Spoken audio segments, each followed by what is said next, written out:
Hello and welcome back to another episode of Podcast 572. I'm your host, Kyle. I'm joined by my two friends, Dan and Matt. We've had our holiday break. It's over. It's a new year. We have a lot to go through. We got a lot of. We've all played a substantial amount of games over the holiday break. There's been a lot of news as well. So there's quite a few emails. So yeah. Well, and I have extra stuff because I was.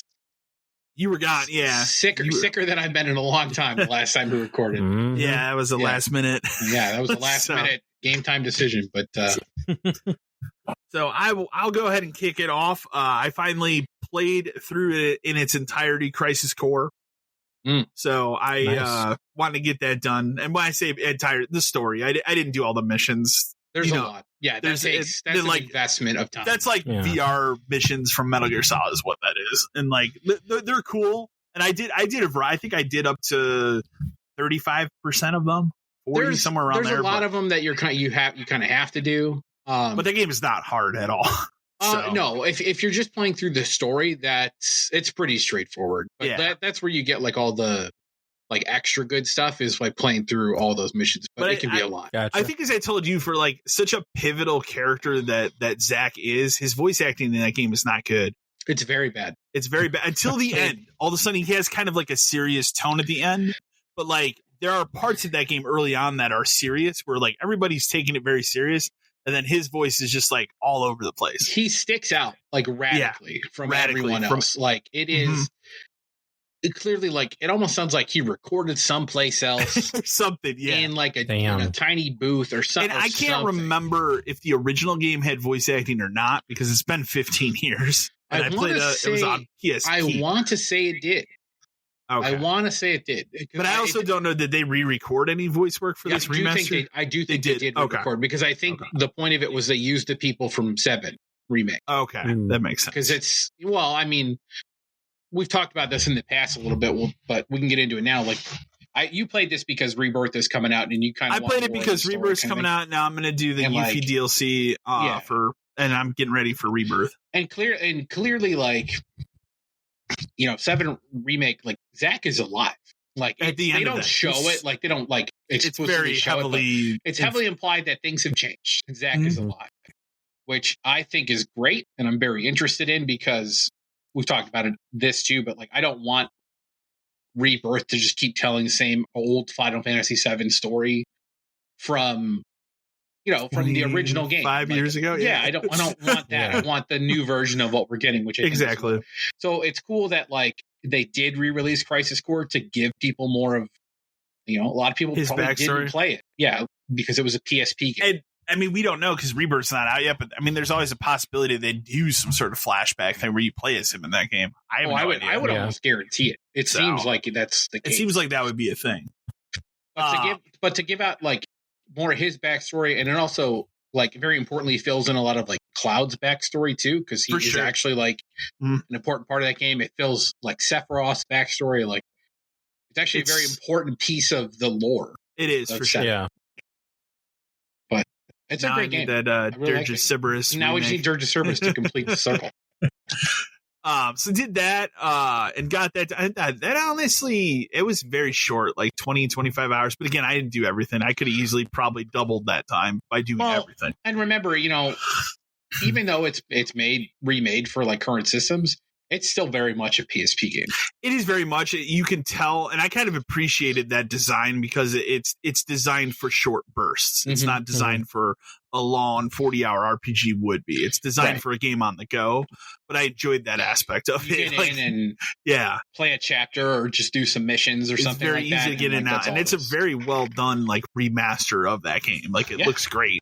So considering it's what very 2-3 generations ago. So I mean, it's very faithful to what that was too. I mean, that would have come out 2007. I was saying when I was working at Game Crazy. So it's been. I bought a PSP for that game, so that was why I bought a PSP. I bought a PSP at launch, but that was definitely one of those ones where it was finally like, this is what I bought the system for.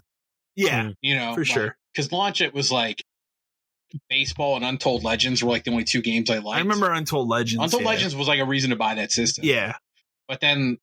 They finally, when they started to make like PSP only things like Crisis Core, I remember the Kingdom Hearts one was super big for people for PSP. Wasn't Death Junior a launch game? Death Junior. I feel like playing that too. I don't think it was a launch. I think it was close. I feel like I played that too. A launch. I remember specifically there were 2 baseball games, Untold Legends. Luminous might have been. There might have been a Luminous. That seems right. I played a shitload of Luminous on PSP. Yeah. That seems right. There weren't a lot of them, and because I remember our pre-order protocols for that were super weird. Where like, if you wanted it, you had to pre-order the system, and you had to pre-order 2 games and 2 games. It was required to be able to buy it. Interesting. Because they were going to be so limited, they wanted to make sure that they're making money on it. Actually, bought it. For sure. Yeah. Interesting. Yeah, great. That's Crisis Core. Great game. I think it was like 25 hours. I got through that.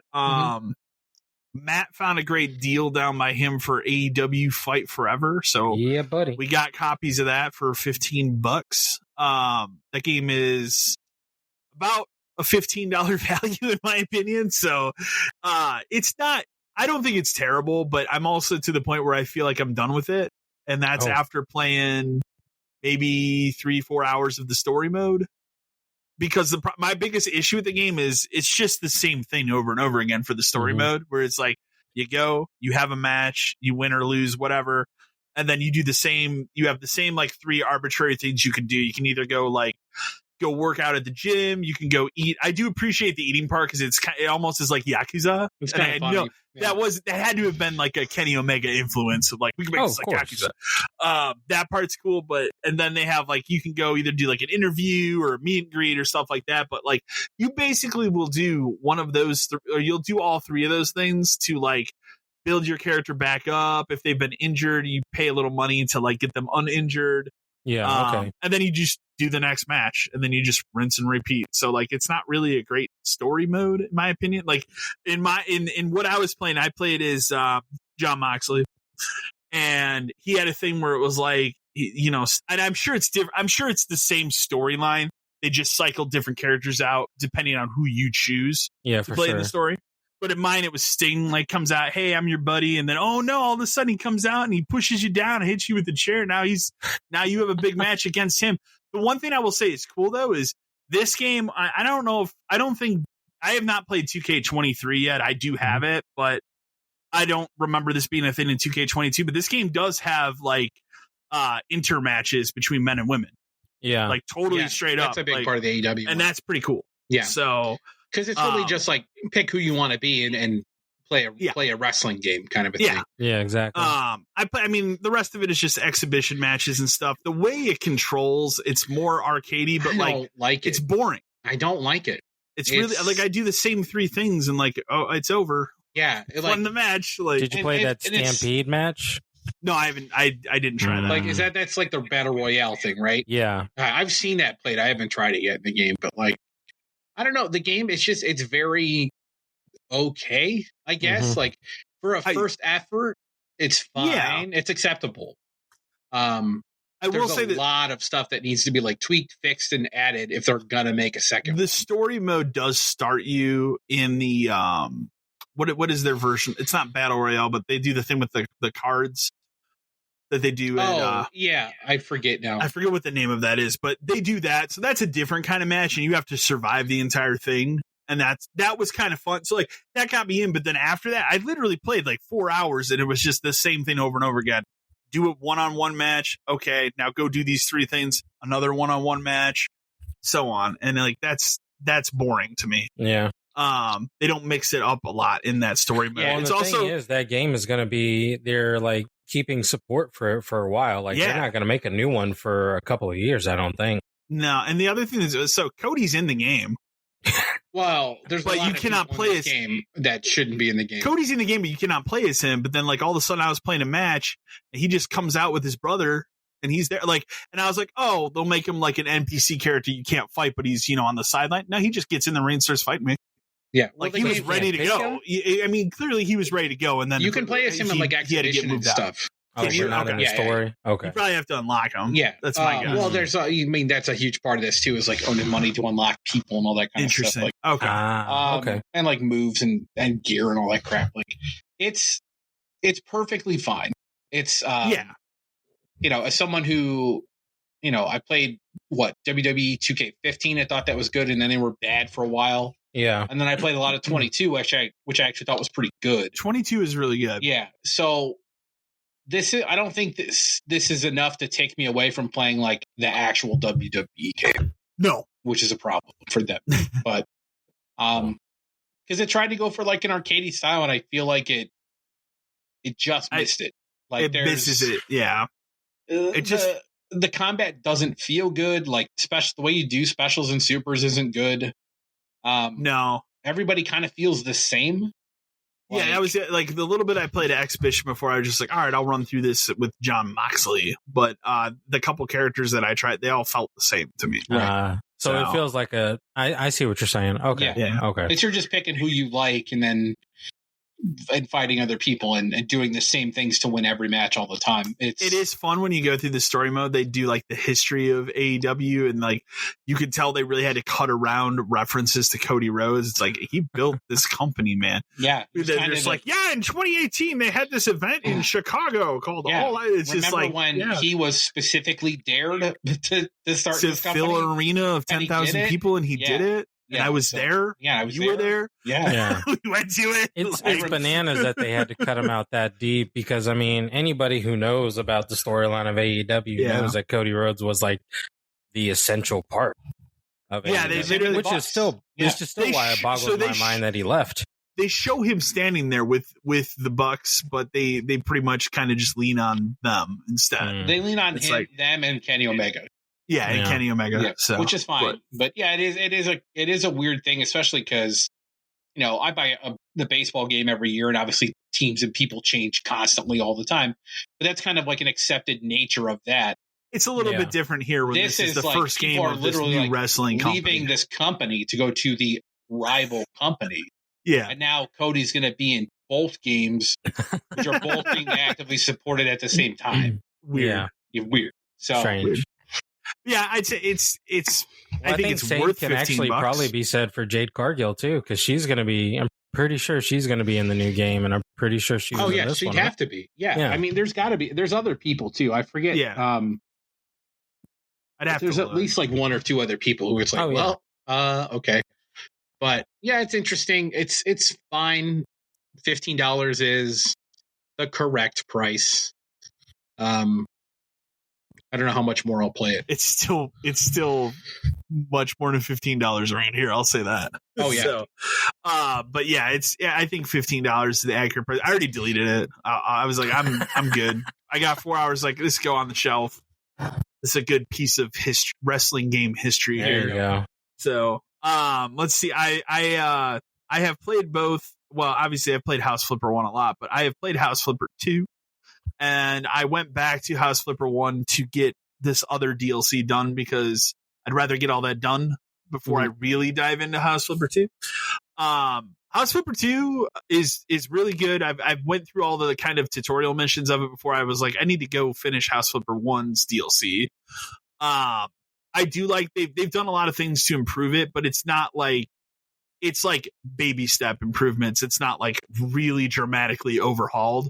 The one thing I do like about this one and they started to do this concept in the DLCs for the first House Flipper.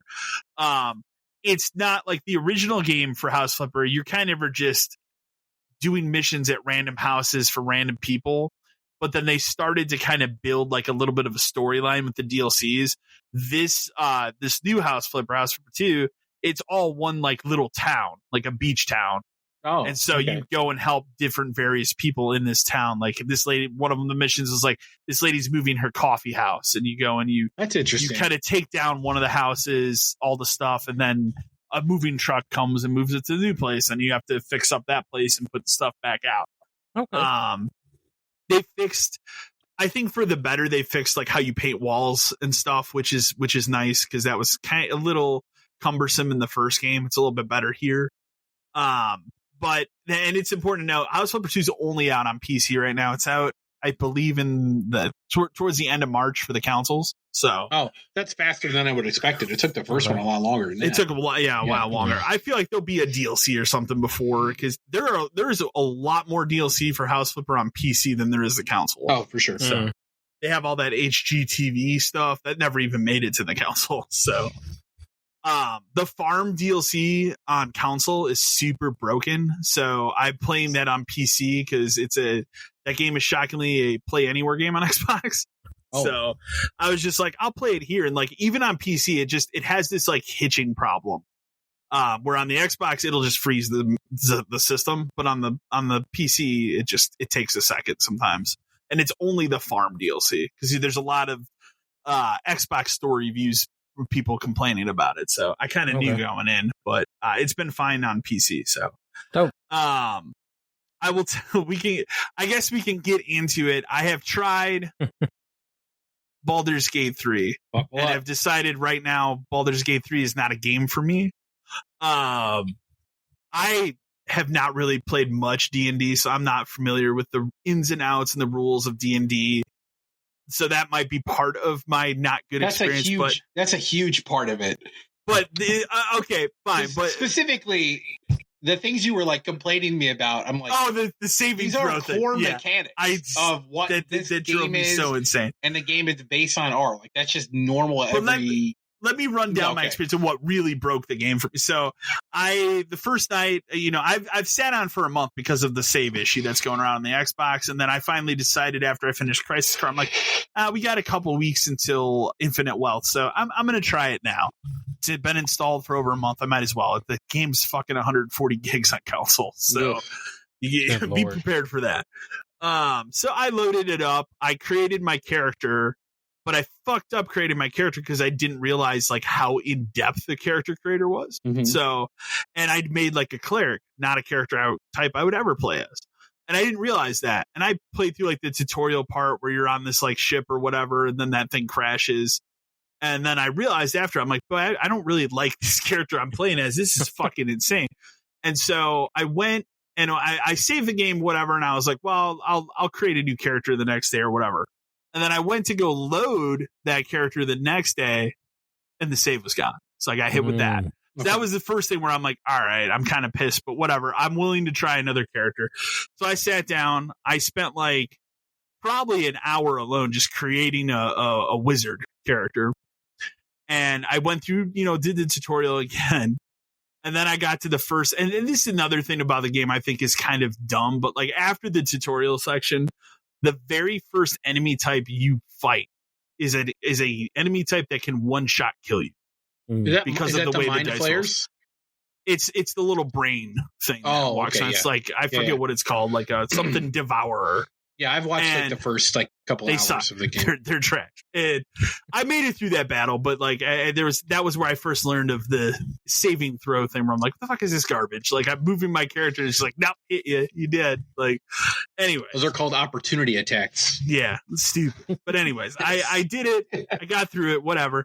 And then and I'll say this: like the story seems really good. The characters all seem really well written. Before I gave up on the game, I had Shadowheart. I had whatever the orc lady is. She's in the very beginning. And then the guy that everybody likes, that Astarion. Okay. He seems really cool too. So like all the characters are really cool. Fine. I got him. He was the last character I got. And then I went this other route where you're going through like a tomb. Yeah. And the tomb's really cool. Like, and that I was having a lot of fun with it. And I go through this pretty challenging, difficult battle, and I get done with it, and I realize Shadowheart is just fucking dead after this battle on these stairs. And I'm like, all right, well, I got this revive scroll. I'll just revive her. So I sit there and I'm trying to revive her. can't revive her because she died and her body glitched into the stairs. Yeah. Into the geometry of these stairs. That is what broke me on the game, because I'm like, I guess I'll restart I'll restart every single time. I tried this battle like 3 or 4 times. The dice roll was not my favorite every time. I'm like, I'm not enjoying this. Like, I'm just getting my ass handed to me. So I was like, sounds like you're playing D&D, brother. I was just like, I'm not in the mood for this level of frustration right now. So I deleted. I'm not done playing. Like, I'm gonna wait till like the summer, and I will make a melee character. I'm also not a magic type, like in any of these types of games. You might like a paladin build. That's what I'm thinking. What I'm thinking I'm gonna do. So I'm more of a direct attack person. Yeah. So I'll go back to it probably in the summer, but I just was not in the mood for that level of frustration. So, but I can recognize like everything else about the game looks fantastic. It looks incredible visually. It runs at a rock solid 60 on the Xbox. Like it really looks like something I understand why people love it. So, but it just, at that time, it was not for me. So, so I dug into my backlog of stuff I have here, and I pulled out 2 things. One is called Astragos Curse of the Stars. I don't know if you've ever heard I don't even know what that is. It has been out for you'd probably be into it. It's been out for maybe a year or so. Okay. It's an action RPG. You play as like the daughter. It's set in Greek mythology. You play as like the daughter of this like general, and you're basically, it's like one of those, it's a very basic story where it's like, hey, you've grown up now and he doesn't want you to join the army, but now he's in trouble. You have to go save him, but he doesn't think you're ready, type of thing, because you're just a young girl type of character. Right. The combat is very much like if you've played recent Assassin's Creed games, you played Dark Souls, it's very much that type of combat. But it's not Dark Souls hard, is what I would say. But the thing that surprises me the most about it is it really goes hard into like leveling up your character and the different stats in a way that's not typical for this type of game. Like, I'm talking your typical like attack, defense, concentration, like all of those types of stats are in this game. Like something I wouldn't expect from like a basic action RPG. It is, you can tell it is a budget game, but it does look pretty decent for a budget game. I picked it up.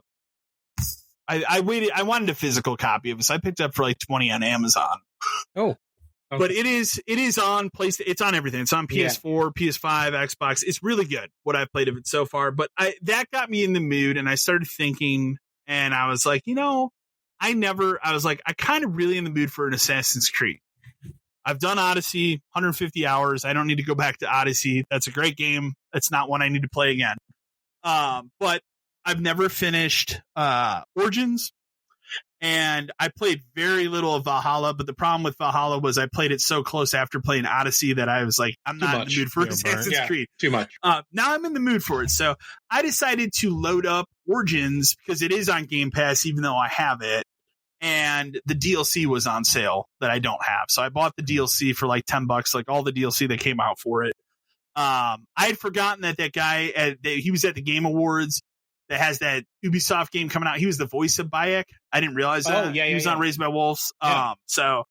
But I went back to that. I'm kind of going between that and Astragos right now, but I'm going to dive into and probably finish Assassin's Creed Origins. Bayek's a great character. He's a great character, and it's a really good game. Phenomenal game that saved that franchise. It did. Yeah. Because that franchise was in. And the other thing that sold me was, they upgraded that game for the modern system, so it runs at 4K 60, and it looks incredible. Oh, nice. So, okay, for a game that is 6-7 years old now, that was a quote unquote launch game for the Xbox One X. Remember that?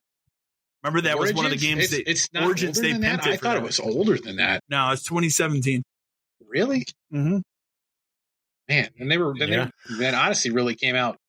Odyssey came out a year later because it was a completely different team that made it. Right. Okay. You're right. And then they took the 2-year break for Valhalla. Yeah. Okay. So, but then Assassin's Creed Origins, and then real quick this morning, I reinstalled, and I'm going to slowly play through it, but because I can't think of his first name, but James McCaffrey, voice of Max Payne, because he died. I was like, man, I really want to play through Max Payne 3 again.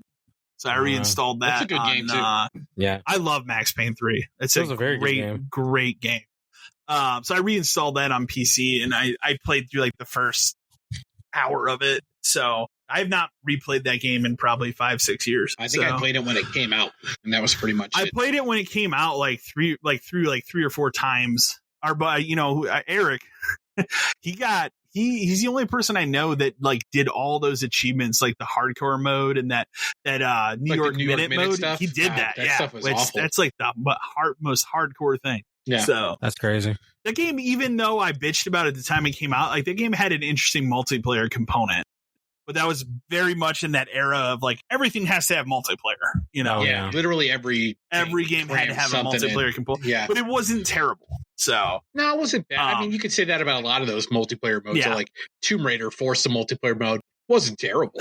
We did it to get those achievements. Yeah, we played a bunch of it. It was fine. So, but that pretty much wraps up what I've been playing. How about you, Dan?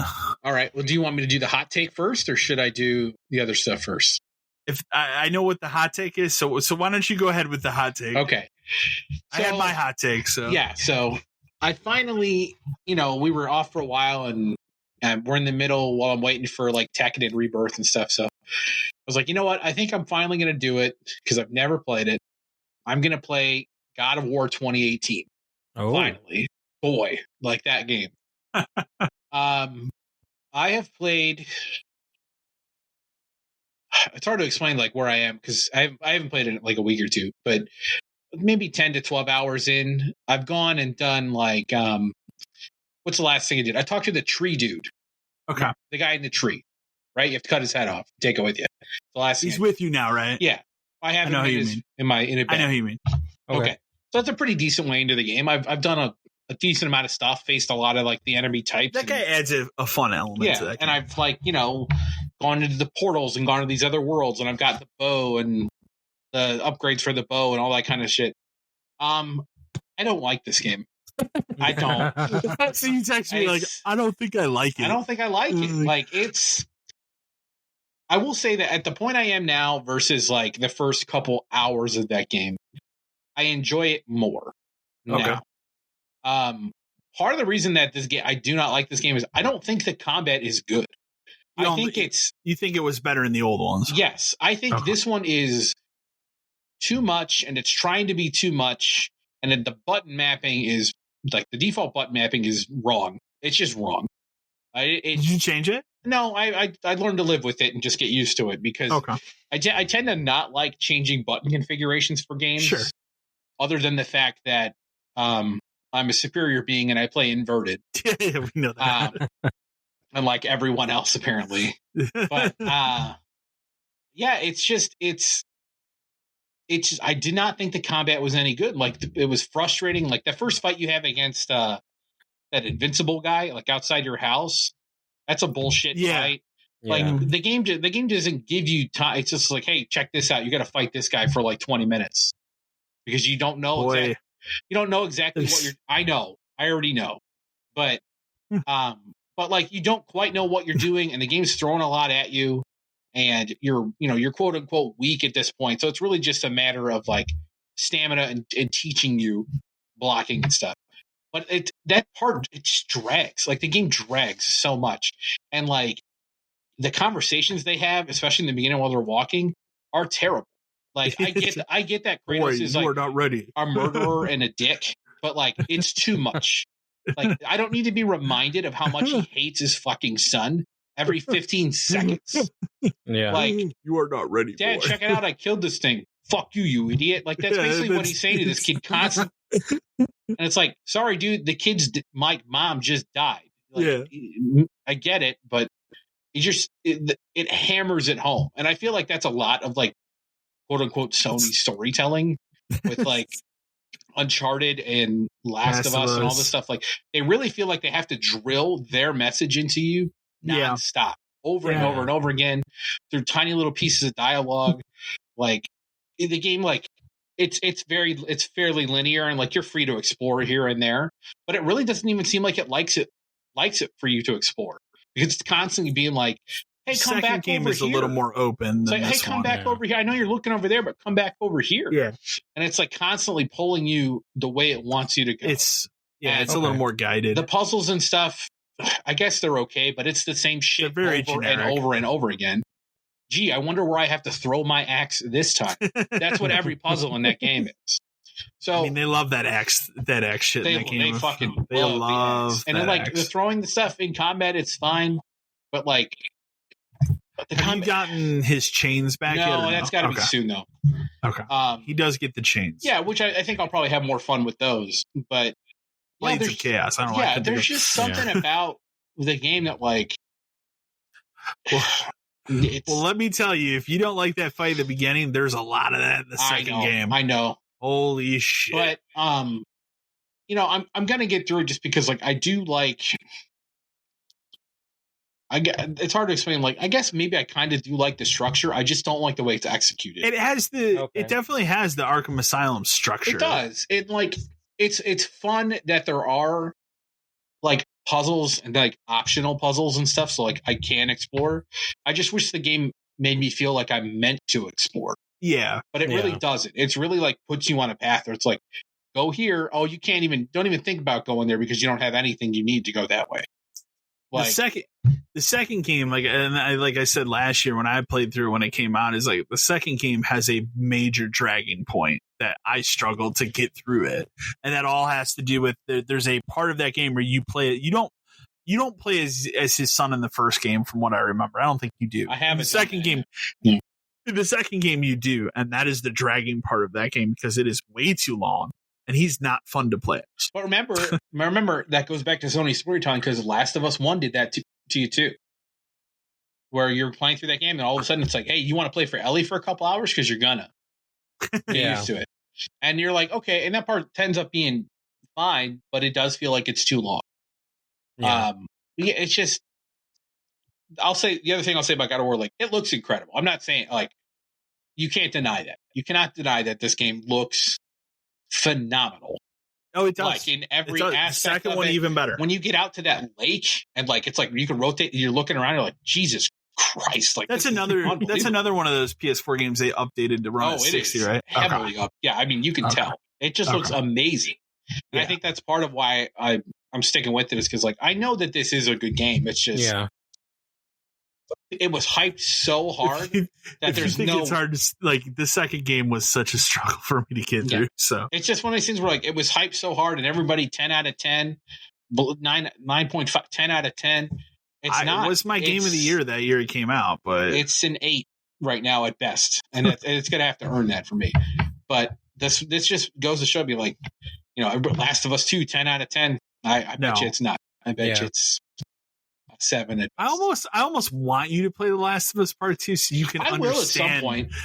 I will at some point. Like it'll be one of those things where I'll get to it. I'll just do it. But yeah, God of War, like I'll finish it.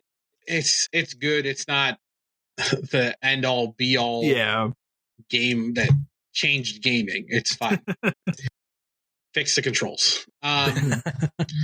The other major thing I played is I played that Tekken 8 demo that came out. I'm very excited for Tekken 8. You want to talk about a game that looks good?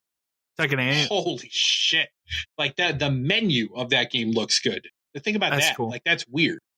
But like the character select screen is amazing. Like the flow of the game, the combat, it's you only get to pick from like 4 people.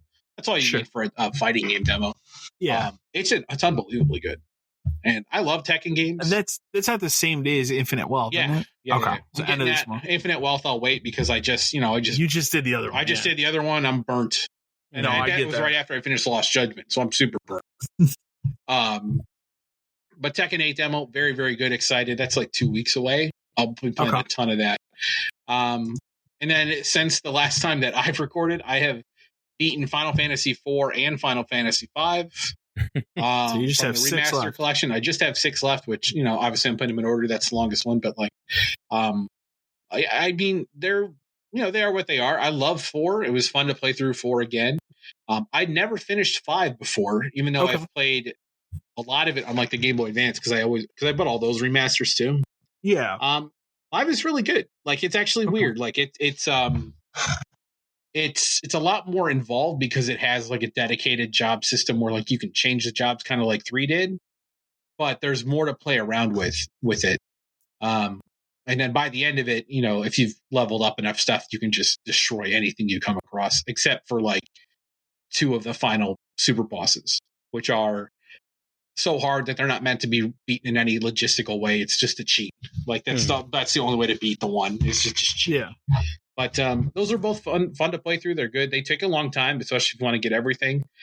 You have to follow a guide if you want to get everything, just because you have to get every monster, every chest, every hidden thing. Like, and there's tons of stuff that's missable. Like, oh, you forgot to do this one thing 3 hours ago. Sorry, cave? It's gone. Ooh. Oh, you never went to this spot on the map that you didn't think you could ever even get to. Well, you missed it. It's gone now. You can't now. Yeah. That game is a weird thing where like there's 2 different worlds and then they merge at one point, so it like erases half of the stuff. You can't ever go back. If you don't know that ahead of time, you're gonna miss a lot of stuff. But those are great. And then I'm doing Final Fantasy VII remake just to finish the hard mode because I never did.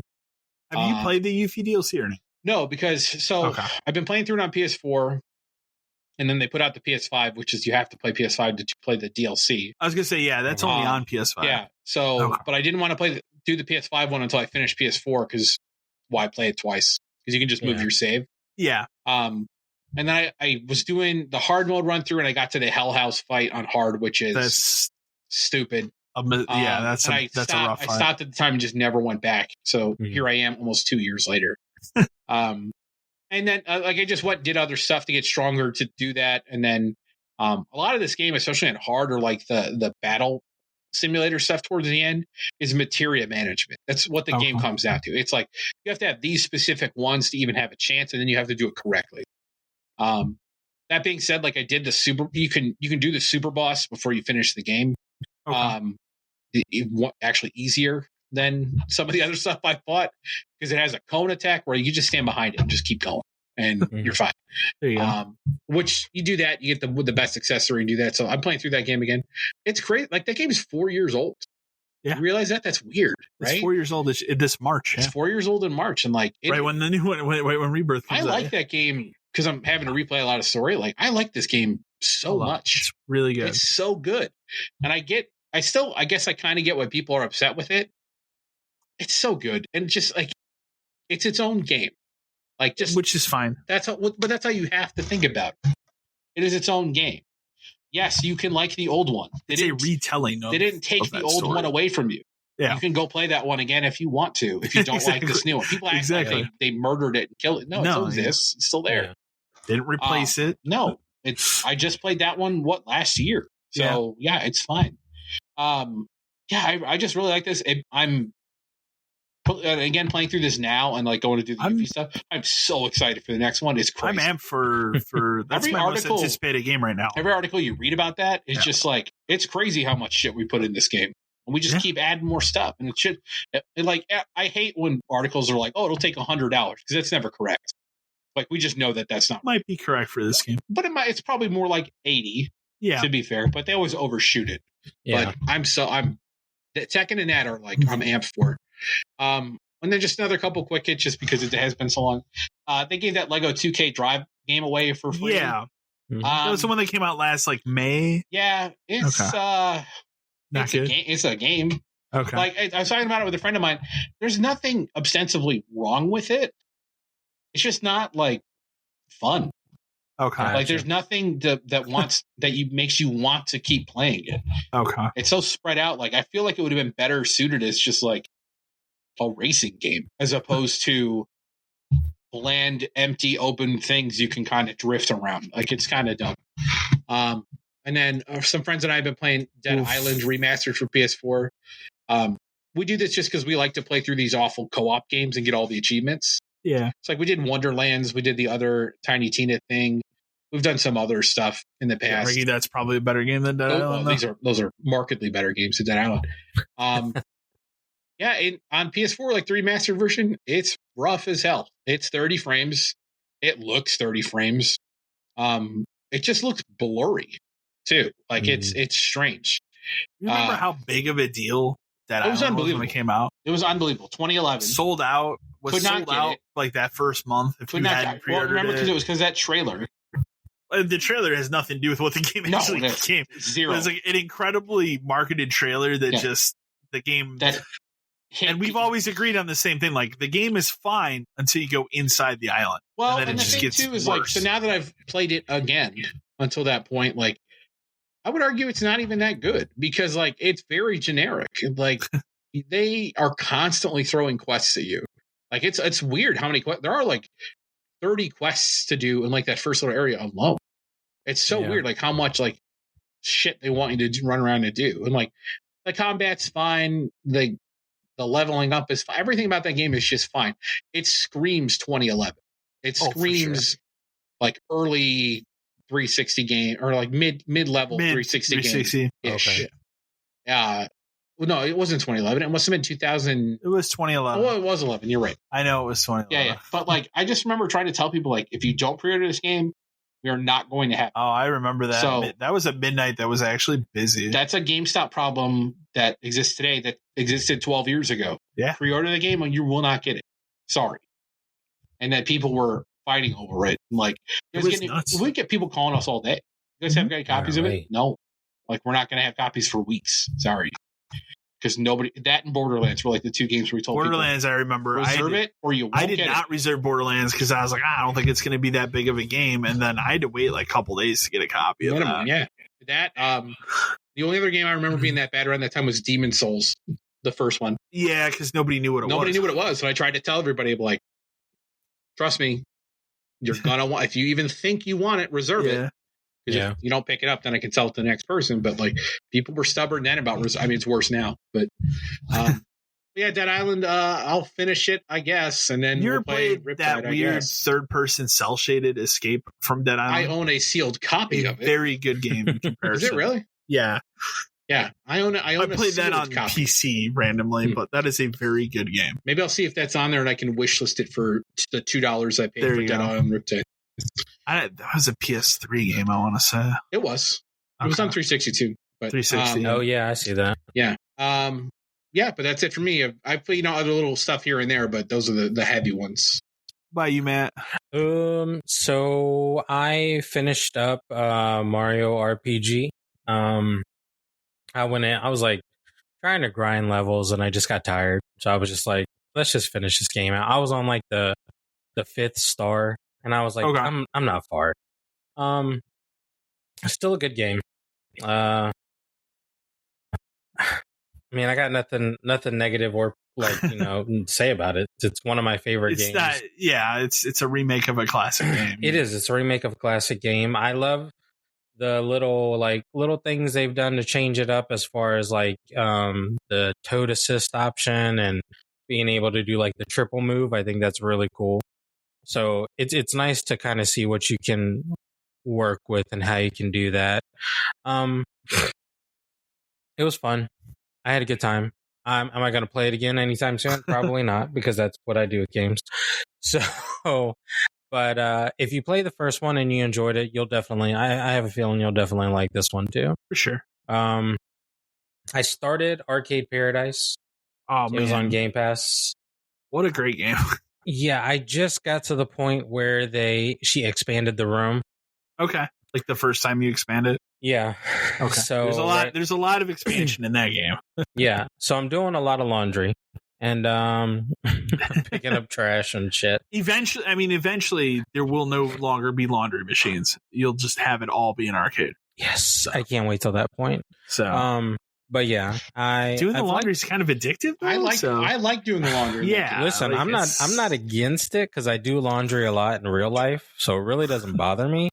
But there's something peaceful about just picking up laundry and throwing it in the washer, and then just like literally waiting like a second, and then putting it in the dryer, and then scraping that gum. Yeah. Do you enjoy like how the ambient like 90s era music like kind of sounds like music from that era that the way they were able it's very chill. Like I find myself playing when I play it, I've typically been playing maybe like an hour and a half in the evenings.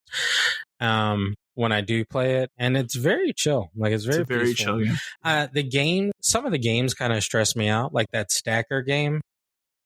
Yeah, is that the numbers one? No, that's the one with the boxes that you have to like crane pick up and then put on. I love pallets. that one. That's one of my favorites.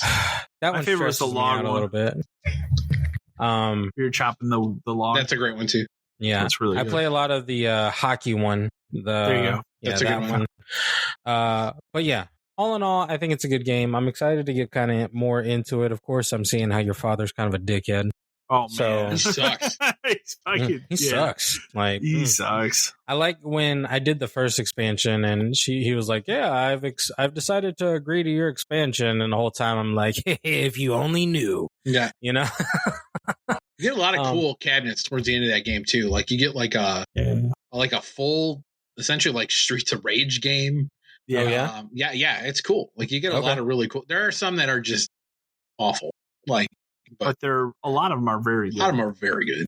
Yeah. I mean, the ones I have now, I think out of the newest cabinets, I just bought the. I'm trying to think which one I bought.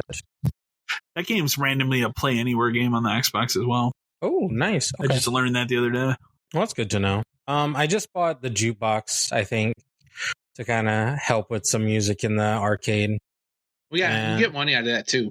Yeah. Yeah. So I mean, like I said, it's a very chill game, and I can appreciate that aspect where I'm not literally having to do anything crazy. Yeah. But we played through that. I decided to pop in my copy of Killing Floor 2. Okay. And I was actually quite shocked how quickly I was able to get into a lobby of other people and play. It's a game that will always still have a crazy popular game. Yeah. Especially on PC, but it's a lot of fun. I forgot exactly how intense and crazy that game can be. I'd play a lot of the first one on PC. I think I played a lot of 2 when it came out. But yeah, you and I played some of it on we definitely played PS4, Yeah. It's a good game.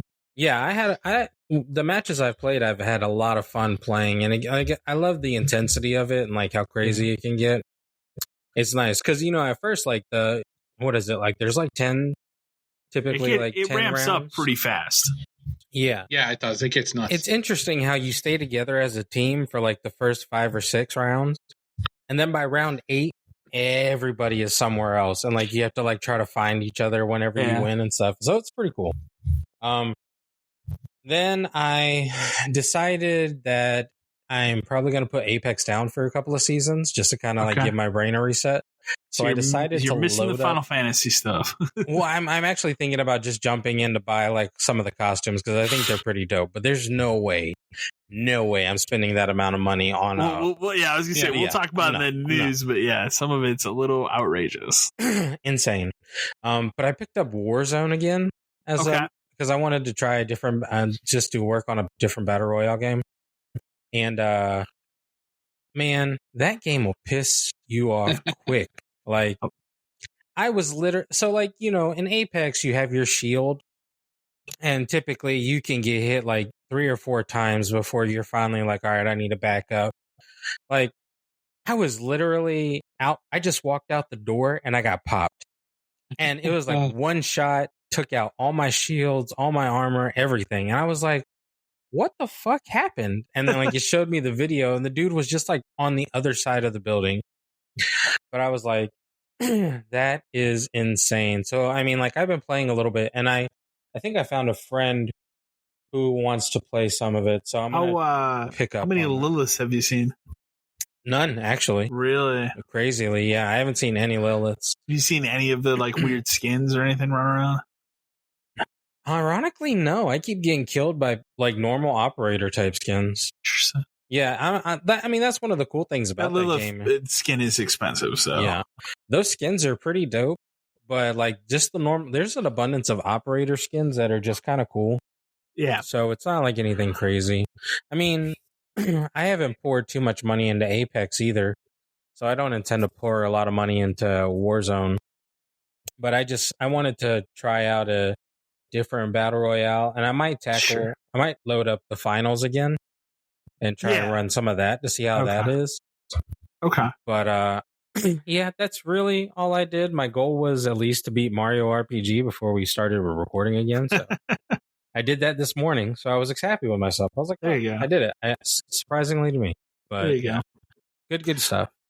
All right. Well, we can switch over to news. The first thing we're going to talk about was kind of an early thing that happened while we were out. Right. Yeah. But I'm gonna have you go over it, Dan, because it's a big GameStop. Yeah. Happening. So I obviously I read that Reddit all the time just to kind of poke around and see what the goings on or what the behind the scenes stuff is, and there was a pretty big one posted.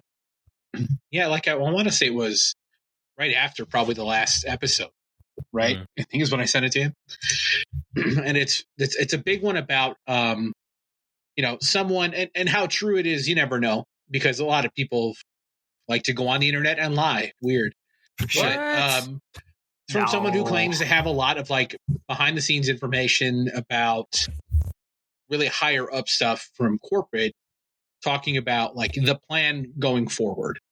And reading through, I won't read the whole thing here just because it's a lot. It's a lot. But yeah, the gist of it is how the company is going to handle 2024, how they're going to make money, and the main way they're going to do it is essentially firing people. Because basically, I guess every department at higher up went through, audited after he put out his famous last fall, the famous email. Do your fucking job email. Yeah. Or roll up your sleeves. Roll up your sleeves. That's what the phrase was. That's what the phrase was. Do your fucking job, roll up your sleeves. It's the same thing to him.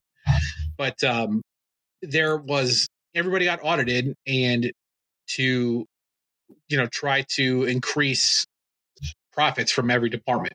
So there's a big part of it was obviously a lot of firings, eliminating the internal app development team and turning it into a third-party company, which honestly is probably a better move because that app sucks. And it has sucked forever. It has sucked since you and I worked there. It's never worked. It still doesn't work. It crashes constantly. Maybe a third-party company could make it better, although I bet you it's going to be the cheapest third-party app development company they can find, which is probably two dudes in a garage somewhere. Now, to be fair, those two dudes are probably smarter than whoever built this app in the first place. That could end up being a positive. Another big thing was there's a lot of rumors about, or not rumors, I guess they were confirmed at some point, but the people who plan the conferences internally, that whole department was slashed. Because that was always a big thing. Even when I was there, it was there was a group of people who planned everything, which meant hotels, plane tickets, all that kind of stuff, logistics of doing this. And that is a very huge thing to do. That's a year-long job, even though we're only there for a week, because it's coordinating 6,000 people minimum to all be here and all do this and all that and whatever. So they slashed that and apparently are making a third-party company handle that.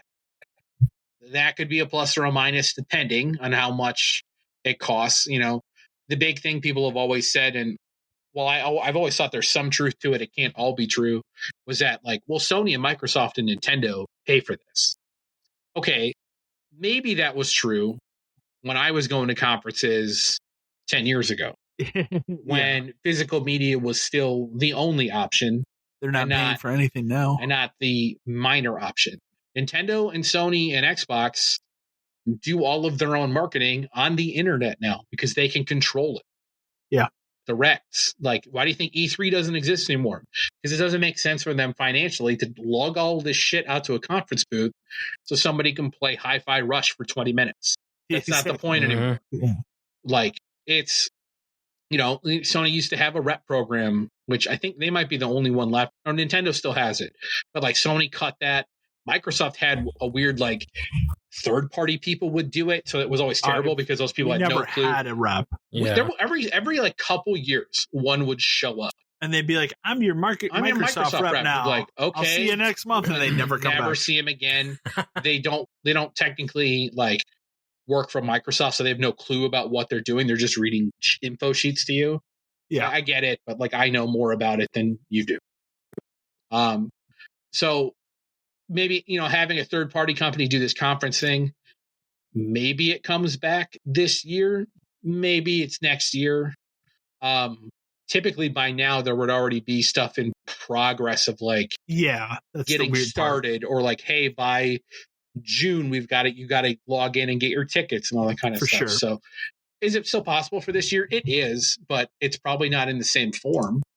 Most of that was vendor meetings all day for a couple days, and then it was like team meetings, but like, do we really need those? Not really. For sure. The biggest thing that came out of this was there's supposedly a file called NewCompany.docx. And this was posted before Black Friday, and it was about how the company was going to save close to $10 million over 3 months by closing 526 stores. So if this was posted before Black Friday, that we're 2 months into that now. Month and a half. So it's still coming. And it's noted that, 3 months from that is leading up to March, which is when all this stuff rolls over to the new year. It starts over. Mm-hmm. So it was supposed to be saving money by not spending money on stores at all, like not shipping them things, which is evident if you go into a GameStop, not shipping things out of stores, which I would guess that would be like the distribution centers and not the ship from store crap they do now. Which, just as an example, a friend of mine ordered a couple games on the website new and got 2 in pre-owned cases with new stickers on them. Awesome. That's the kind of shit it's getting worse. Like I'm if that was my store, you know what I'm doing? Not shipping those. Yeah. You don't have cases for them? I would just ship. Yeah. No. Not letting you order supplies, which, I mean, you and I lived through that a lot. There was always a blackout, remember? Hey, for like 2 months, you can't order anything. Yeah. So we'd always be proactive and order labels like every month just to have extra, because you'd run out. Oh, and then like in the holidays. My favorite one of this, and this is like a third of this $10 million we're going to save, no rent payments. That's phenomenal, because if you think that GameStop wouldn't do that because that seems dumb, I have firsthand experience that they will. Because there was a point in time where we just didn't pay rent. Yeah. That was for a different reason, because we were pissed about the building's like structural integrity, I guess is a good way to put it. But we literally stopped paying rent. Now that eventually led to us being kicked out, because that's what happens when you stop paying rent. Yeah. But doesn't that seem like that's part of the plan this time too? Sure. Let the store live as long as possible until you're finally evicted, and then just pack it up and say, oh, well, and move on. Mm-hmm. So the plan was put in place where stores were missing positive profit or contribution, and your lease wasn't coming up, you could be considered to close by the end of Q1 of this year. Damn. Then Black Friday happened. There were a bunch of stores that didn't even open. Those stores are immediately put on the close list, because stores that don't open, or, obviously we've talked about it before, but like people who stage a walkout and put a sign up on the door, like, more power to you. I don't think that's the best way to go about it, but that's on you. Those are immediately identified as problem stores. They're never going to be fixed, because everything is just a triage at that point. Like, getting people to show up and do work, and then you got to hire someone and all that kind of shit. And then a lot of stores that are slated to close, and some of them have been happening where it's just like, hey, you're closing next week. Stuff like that. And the thing is like, it's like, well, nobody knew about it. And that's not true. If you're closing, everyone knows about it. They've known about it for a bit. You don't know about it. The week thing is not a surprise. It's this is as far as we could push it until we had to close it message. So we have to tell you. You're talking about, they came in on Black Friday to me and told me we were closing in a month. And that was, I don't even think he was supposed to tell me yet. And that I would say would be as generous. That's pretty short. That's pretty short notice to tell me that we're closing in a month on the busiest day of the year. Yeah. So he had obviously known for a while before, and I don't think he was supposed to tell me, especially not on Black Friday. I don't think so. But we were lucky, and he was cool, and he and I were buddies, and it was like, he didn't want to fuck me over, and it was like, let's try to find your people places to work now. Because there was logistics of, if I wanted to stay, do you want to stay? Do you want to go someplace else? Figure that out now. Better to do it than a week before. It's not a lot of time. But then there's another part of this document too, where it's like DVDs and Blu-rays are coming back. Yeah, we've seen evidence of that before, but like we ran through that 10 years ago. It didn't work then. It's not going to work now. The only argument I'd make maybe against that is because you are seeing other places lose Blu-rays and 4Ks. I mean, nobody's buying a regular DVD in 2024. That would make a sensible argument to me if the DVDs and Blu-rays they got were new releases. That they're not going to. What movies did we get when we carried them 10 years ago? I bought a copy of Highlander. There you go. On Blu-ray. We got stuff that had been out for years. Was stuff that didn't sell at other places. Yeah. Was stuff they had probably bought from Blockbuster and stuff that was closing. And I waited until that shit went super cheap. I remember it was like $5 because it wasn't like you had a section. It was like a little display we had at the cash wrap of like, I don't know, it had like maybe 20, 30 movies in there, but most of them were, 2-3 copies of each. Right. And there was remember the little stand-up thing in the walkway, the feature tower or whatever the hell it was called. Yeah. The backside of that was all movies. I remember we got like Spider-Man 2 on Blu-ray. Yeah, it was random shit. Really dumb stuff. And then, that was the stuff that the guy at the other store bought with that gift card he stole, and that got him fired.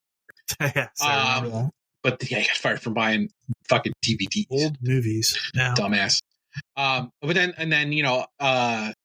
SL2 program will most likely end because it's hard to fire someone who's running 2 stores as opposed to 1 store because then both stores go down. Yeah. That's not a consequence they thought of ahead of time. So maybe we won't ever get the full push to SL3, SL4. What you'll get is DM districts, doubling in size and cutting out money that way to give every store a manager back and just give the store to a manager that you can pay $38,000 a year to run that store. I'm just with all of it. I'm just curious to see how long the store I have in my town lasts. So it's in a good shopping center. I'll say that. Like it has good stuff around it. It's in front of a Meijer. It has a Wingstop in that center.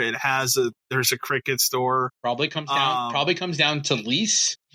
That'd be my guess. Who actually runs it, and if they made any money. Yeah, because at the end of the day, that's the only number that actually matters. The only stores that are worth keeping open until the grand closing anyway, which has got to be end of this year.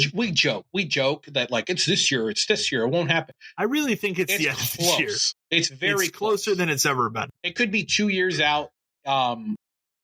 It's not doomsaying, but like it seems closer than it ever has before. For sure. It's specifically because of the guy who's running it. This document. It is. And like, it's well evidenced. He's a black mark on this kind of stuff. But he has free reign to do whatever he wants. If his plan is to run the company on the ground, he's doing fucking great job. Because again, it seems like up until this point, it was a joke to him. And then all of a sudden it was like now, you know what? Now, I'm going to do it myself. You know what? And if the meme stock thing hadn't happened, none of this would have happened because he wouldn't have paid attention to it.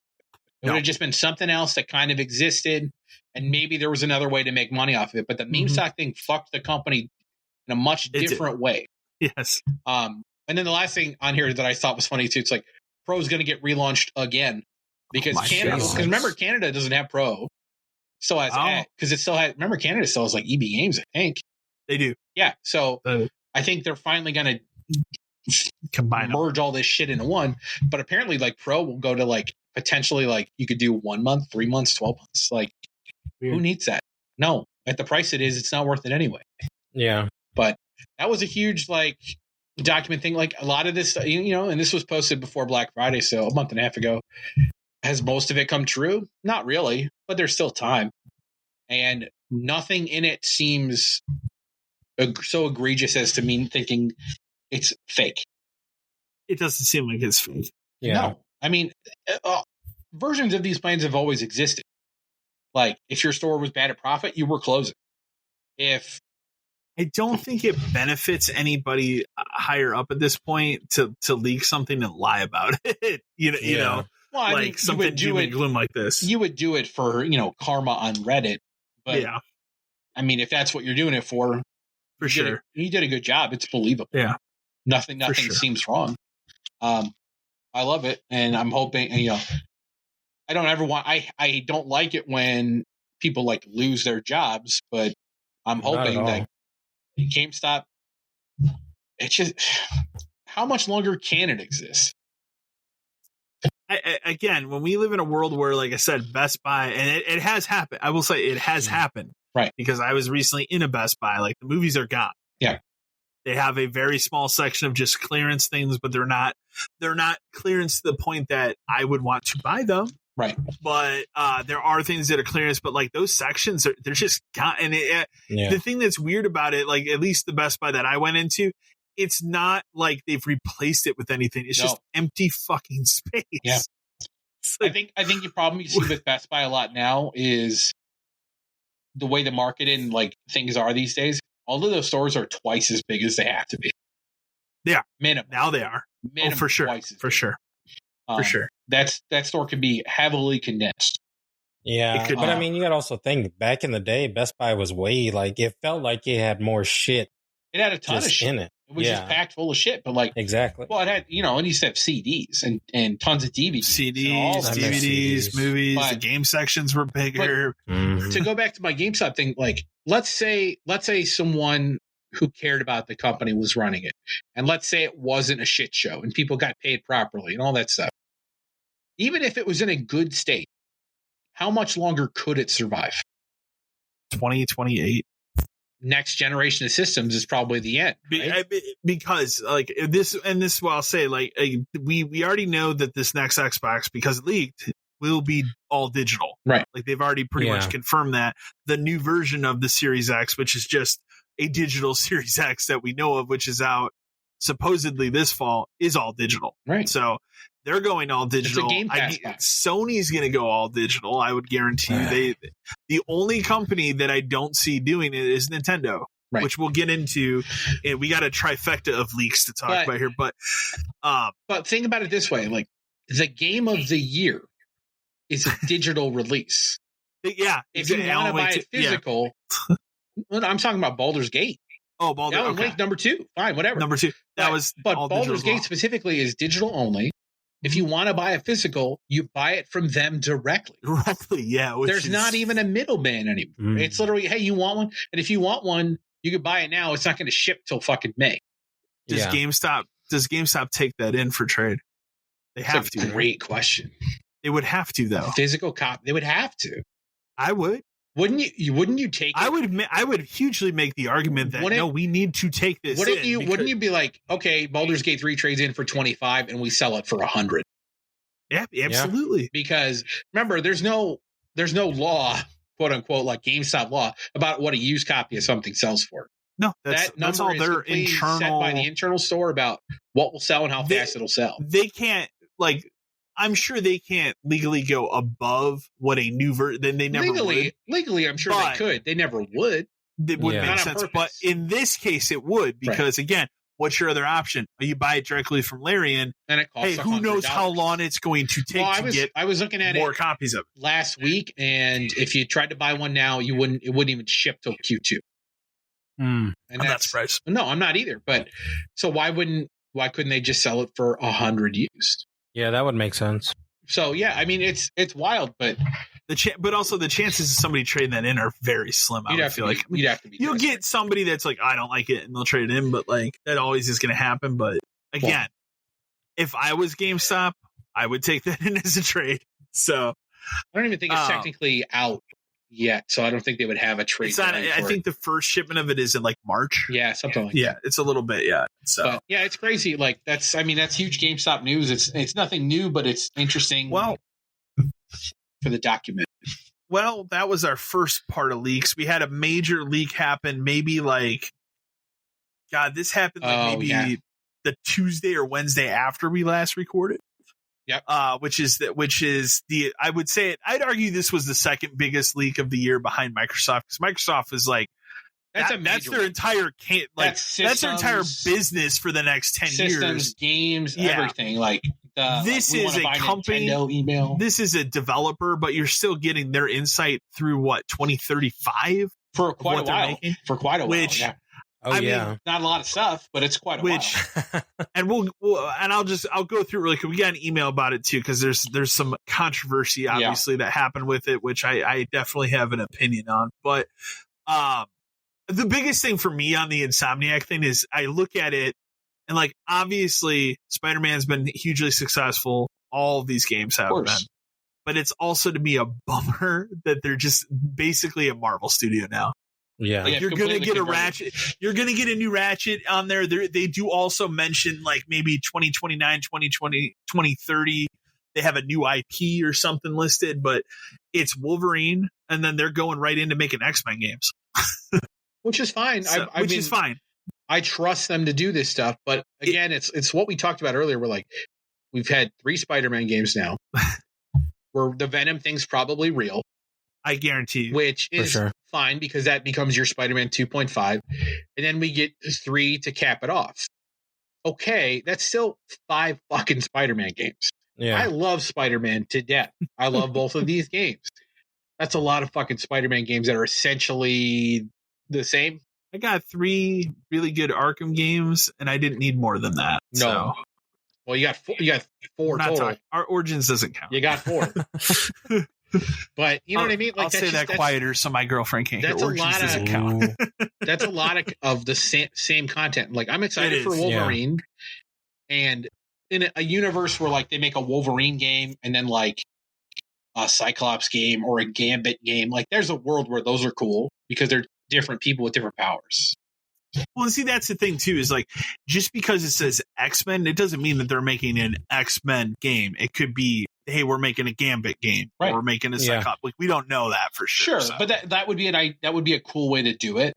But they can, I mean, they've shown that they can handle multiple characters in a game pretty well. So, I mean. But the other argument I make is, like, I can, obviously, Spider-Man, you make a game of that's fine. The Spider-Man's huge.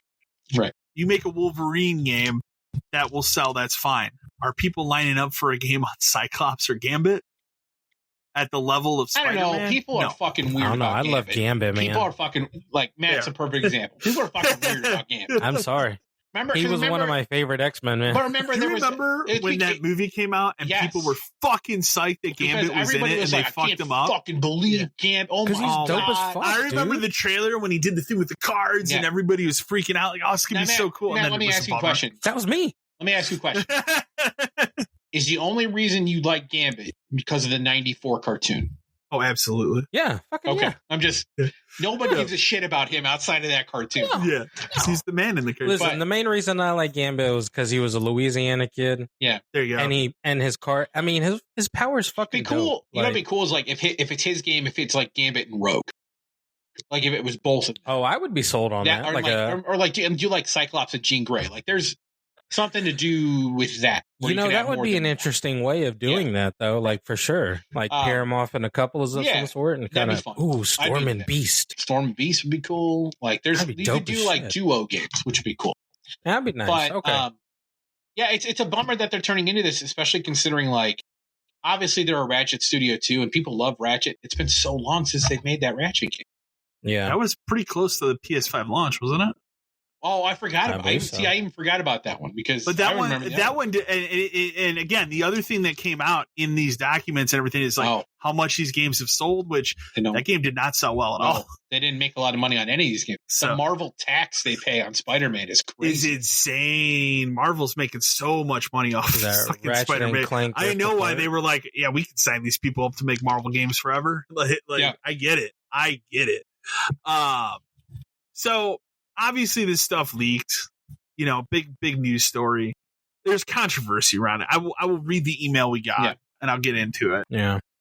Brad from Cincinnati, Ohio says, hey guys, I was curious about your take on the controversial Sony leaks that happened right before the holidays. I say controversial because certain outlets decided to take a stand and virtue signal to not discuss them. People like Greg Miller and Alana Pierce. Greg Miller went so far as to state they wouldn't discuss it at all on their Games Daily podcast, and Alana Pierce had put out a video she took down claiming it was too angry, but I really feel like she was told to take it down because she works for a Sony studio. In the case of Greg Miller, he just comes off as a huge hypocrite, with many people on Twitter calling him out every other instance where he's talked about game leaks, from the past few months with the huge Xbox leaks all the way back to 2021 where a bunch of GTA 6 stuff leaked. And knowing that he has a relationship with Insomniac, it's clear that's the real reason why he's not discussing it. Why not just come out and give the real reason? Why use it as a virtue signaling moment? It just came off as disingenuous. What do you all think? I'll start with Alana Pierce because my opinion on that's shorter. That's clearly why she took it down.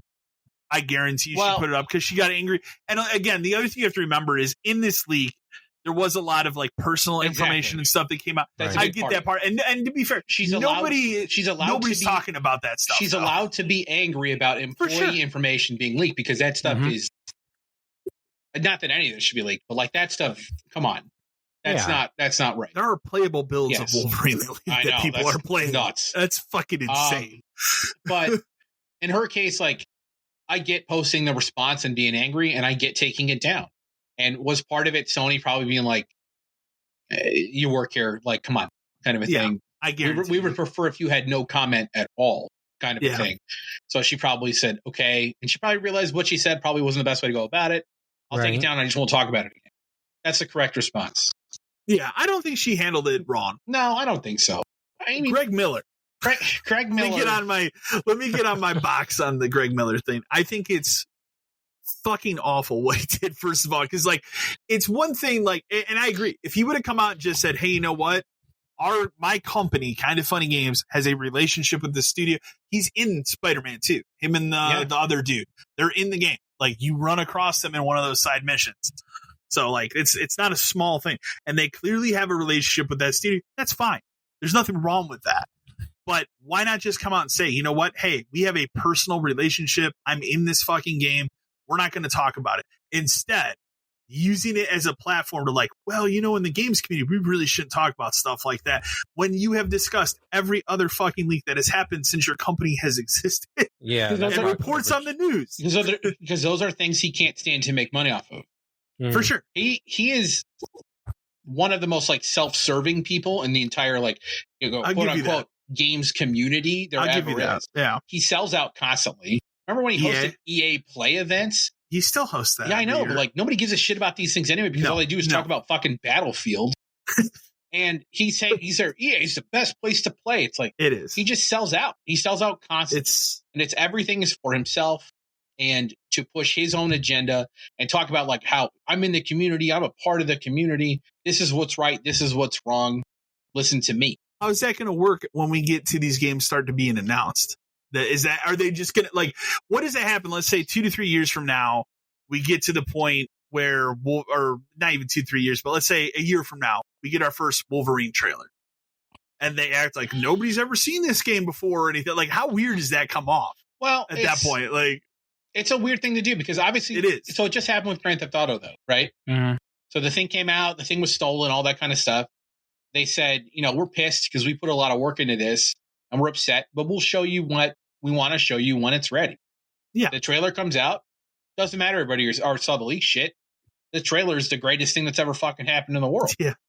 To a lot of people. And then whenever they show the gameplay in the next one, it'll be even bigger. So the best thing to do in these cases is to like acknowledge that it happened, acknowledge that you're pissed off and that it sucks. And then just tell people like, we're going to show you what we want to show you when it's ready. Exactly. And like, we're also talking about stuff that's 5, 6, 7, 8 years away in some of these cases. Like some of the stuff might not ever happen. You know how many games are canceled that you've never heard about? It's a lot. A lot. And you know how many games are canceled that you have heard about? It's a lot. Like this is the way this thing fucking works. Like that new IP that might not ever even happen. No, it might not be because it's next Ratchet & Clank. Because at some how it's sold, that might not happen either. That'll probably happen just because that's a Sony mascot, and Sony will be like, "You got to do this one." Yeah. But with a new IP, that could be the kind of thing where in 3 years isn't working. They show off something to somebody and they go, "It ain't working. You guys are all going to go work on Spider-Man 3." That's just what it is. Like that happens all the time. It just look at the Last of Us multiplayer thing. That just happened. This is not working. You're all being reassigned. Yeah, they're all probably just working on Last of Us Part 3. Well, right? But like other games, other games get absorbed into other things all the time. Like all the time. Rainbow Six. Remember Rainbow Six Patriots? Absorbed into Division and all that stuff. What's the other big one? Agent absorbed. Yeah. Like never comes out. We talked about it a couple times. Never exists. So Insomniac's best move is to just be like, it sucks. We hate it.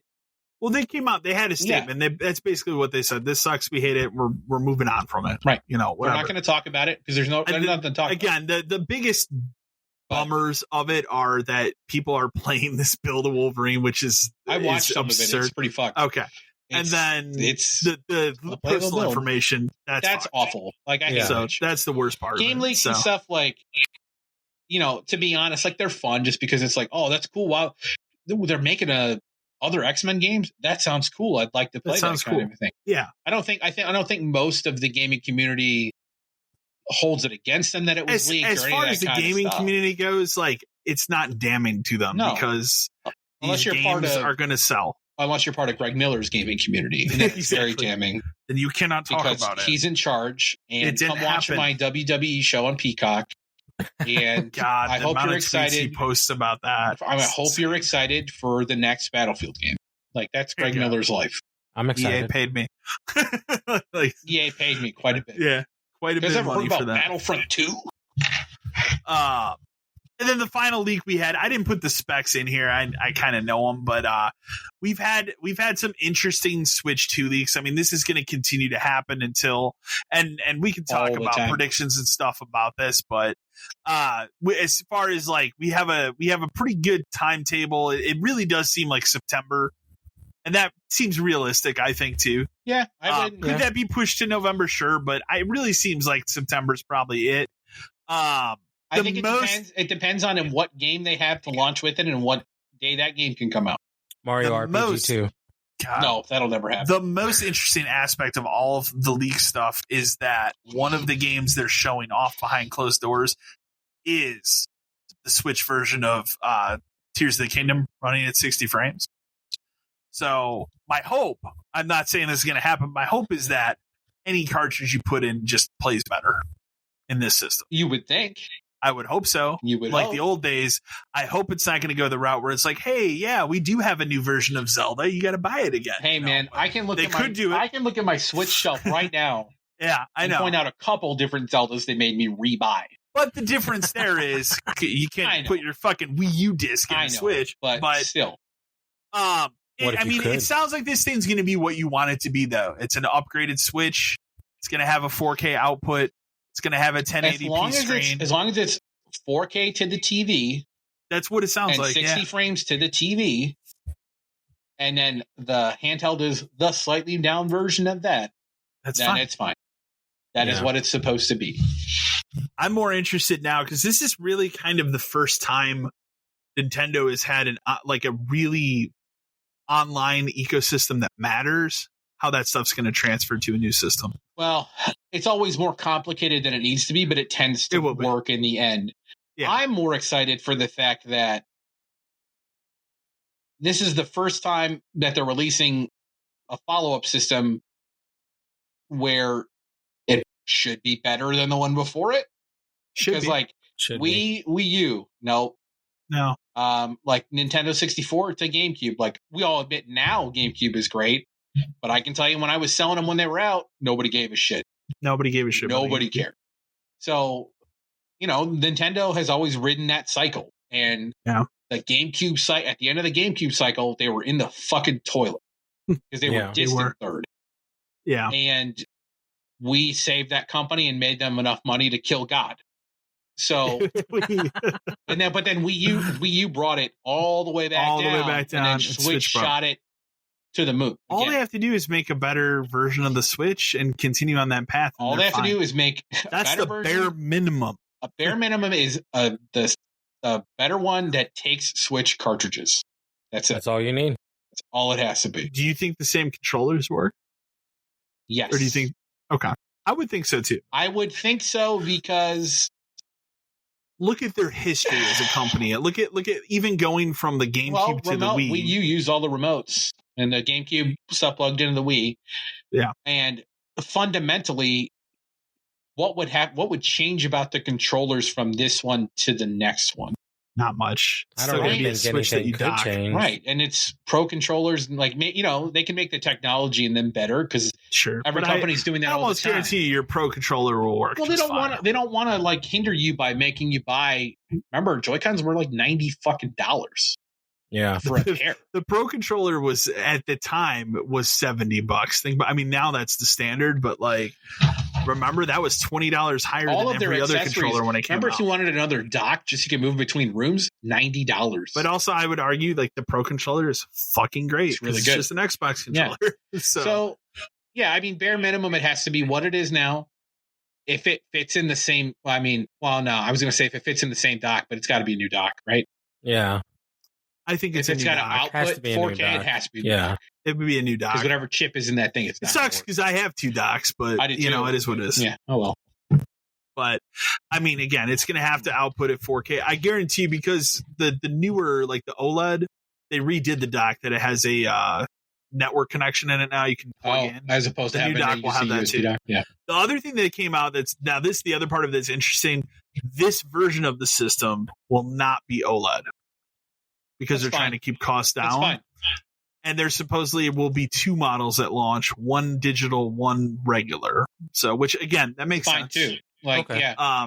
But I would still argue, I don't think Nintendo's a company, at least maybe eventually they go all digital, but they will be the last ones, because even still today, I think that's farther away than you are a Nintendo fan.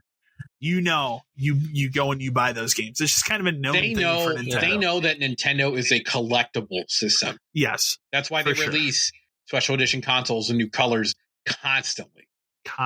All the time. And remember, every special 3DS we'd get 2 or 4 gone.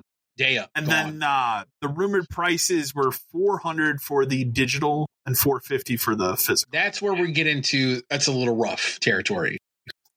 I'm going to argue. I think it's going to go $350 and $400. That seems more likely, because I think to go over $400 for a Nintendo system is too high. That's too high. They've never done it. That's out of Nintendo's range. They've never done it.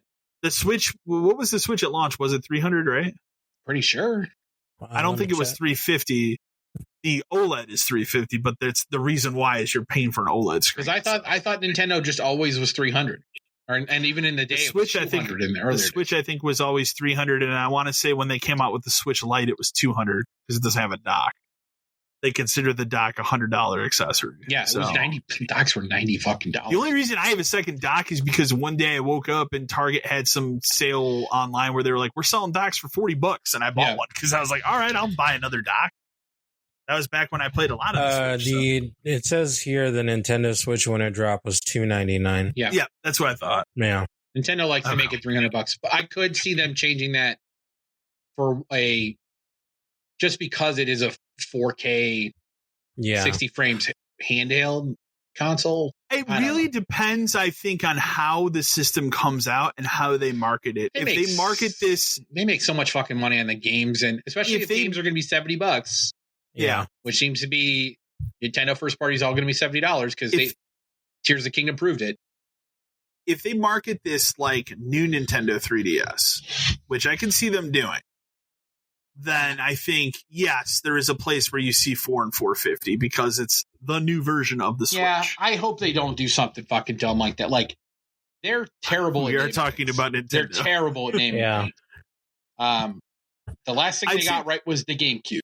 But no, I think the Switch is a good name. Yeah, it is and it isn't until you realize that I don't even play that thing docked. It doesn't switch for me. No, I get it. I don't switch that. Like it's the same fucking thing. So, but that's probably they need to name it. I hate their nomenclature of like new whatever. I'd rather just be Super. Super Switch is a good name. Because it's like I like that better than Switch 2, so it won't be Switch 2. I have the fear of Switch U. It won't be Switch U. So it could be anything. It could just be. Yeah. I worry that it's just new Switch because they're dumb like that. What if it's just Nintendo? No, there was remember that was the hot rumor the last time before the Switch came out. Everybody was like, "What's it going to be called? What's it going to be called?" And for a long time, people were like, "They should just fucking call it Nintendo." Well, it's like with that. We were always talking with like Xbox. The Xbox. I just call it the fucking Xbox. Yeah, nobody's going to be upset. People walk in. Not at all. You got the new Xbox. That's what they would say. Hell yeah. They don't call it the Xbox One X. Like nobody really comes in and calls it the Series X. Yeah. I mean, honestly, the only people that have gotten this right is the PlayStation. What are we going to name it? Just add the fucking number to it. Let's move on. Let's move on. So it'll be interesting. I I think I've said this before, but like in a year where you're looking at the fall of, you're going to get an all digital Series X, you potentially are going to get a PS5 Pro, which I still think is the most unnecessary thing. This is the most exciting thing to me. You cannot tell me that we're already at a point where we've maxed the current PS5. We're not. Oh, we're not. And my argument for why that happened last generation is because of 4K TV adoption. Yeah. In 2013, when those systems came out, not a lot of people had 4K TVs. 3 years after that, everybody had a fucking 4K TV. So that made sense. Those systems weren't designed to have 4K output. The other thing too there is that up until the 360 PS3 generation, console generations were 5 years. Yeah. The 360 and PS3 generation was 8 years because of the recession. This last console generation, the Xbox One, PS4, it didn't need to be 8 years, and they wanted to push it, which is why you got interim consoles. Yeah. That's the other reason. All right. I'll accept a PS5 Pro on one condition. It has the dual HDMI output I was promised for PS3. There you go. So I can play Madden on 2 TVs, same console. Have you seen the leaked new version of the DualSense that has double the battery life? More than double. If it's like more than double, it's supposedly 12 hours. If it's somehow 12 hours, that's a fucking engineering trade mine in and buy one. This seriously. Current thing is maybe 4. It sucks. Like I could play 3-4 hours of Crisis Core and then had to basically go throw my controller on that dock. Yeah, it's good. Maybe 4. But if it's 12, sold. Cool. Sold. Cool. I'll go trade mine in. $100. Sold. I don't care. Understandable. Yeah, in a year where we're potentially talking about that, I am way more interested in a new Nintendo than I am a PS5 Pro, because that also argues what is coming out to warrant that. Nintendo has room to be upgraded. Like there is a thing. You saw the other thing about them too that signals that the Switch 2 is closer than ever, right? All of the first party stuff is starting to be delisted. Oh, that's interesting. We're not making first party, like all these first party Nintendo games. Mario Odyssey copies. We're not printing anymore. Okay. Fire Emblem done, like all this other stuff done. But that also signals to me that, are they gonna reprint them in new packaging? Yeah. Like the greatest hits. You're not gonna stop selling Super Mario Odyssey. No. But you would sell it in a new case that's like a different color. That says maybe says new Nintendo Switch compatible. Exactly. Something like that. So my thought would be like they're pausing that, they'll get the new system out, and then they'll re-release this shit. My prediction is I think around March you're going to get, and it's going to be a random day, you're just going to get it, much like the Switch, you're going to get a trailer. Yeah, we're going to I don't think they say anything. I think you just get a trailer of people hanging out on a rooftop playing this new thing. It'll be similar to that kind of a trailer. And then you'll get you'll get a press releases. We're going to talk about it this summer. Yeah. And I think in the summer, you'll get your E3 showcase where they will give you, here's the price, here's the date, pre-orders are today. They come out snapping. Hey man, and good luck getting a pre-order. Like, oh shit. Like, I don't even know. I don't know how we're going to get those this time. I don't know. We will talk about that offline. Ugh. But yeah, that's going to be rough. I had control the last time. Yeah. No, we lucked out on you and I lucked out on the PlayStation. I super lucked out on the Xbox because I sat and just mashed buttons on 5 different sites until I got one at Target that didn't get canceled. So I got very lucky with that. I don't want to have to do that for the Switch. So we'll see what happens. But in other leaks, and now it's really not a leak because this happened earlier, obviously, but a bunch of Suicide Squad, the game has leaked. Hey, Suicide Squad, remember? It's out in a couple weeks. That is so weird. I forgot. The game that IGN put in the headline of their we played the game article. We don't like this game very much. Their impressions were not very good at IGN. So I will say impressions are all over the place. They have lifted the NDA for like influencers to talk about it now, and that's all over the place. You have obviously your typical corporate shills that are like, oh, I like it because so Batman. And then you have people that are just like, this is not a good live service game. It's all over the place. Be a live service game, which is the fear most people have had about Suicide Squad. Have you seen some screenshots from this game? I'll send you so far. Okay, I'll send you some later. To it.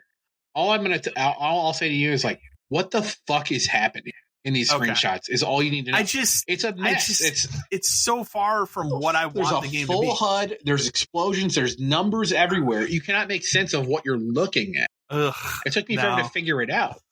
Like, it is. I told you this a couple days ago. Like, this is just DC's Avengers. It is. Which, guess what that means? It's shut off in a year. A lot of people. A lot of these influencers have made that comparison. This is just DC's version of that game. Yes. It's going to be shut off. It was too late for them to make any changes because they were too far into development. It does not look promising. Well, and for this to be their first game in this long, 9 years. Bad. Their last game was Arkham Knight. Yes. 2015. It's been that long. Which is a good Arkham game. It's not great. The first two are great. That one was good. It was an okay ending. Too much. The Batmobile could have been better. Too much. And they didn't fucking make my collector's edition Batmobile. I'm forever they did upset not. About that. Yeah, they did not. Was I the only person that had that reserve? There was one other guy. Okay. And that was literally a decision they told us about like 24 hours before the game was coming out. Pretty much. I remember they're not coming. I remember you texted me just like, hey, that Batmobile, it ain't coming. Nope. And I was like, oh, is it delayed? No, they canceled that. So, because I was getting all of it. I was going to have that. I was going to have that mid-tier collectors, which is the statue, which I do have. Did you get the system? I never got the system because I knew they were making, at that point, we knew a PlayStation Pro was coming, so I didn't want to have to trade it in, a year later.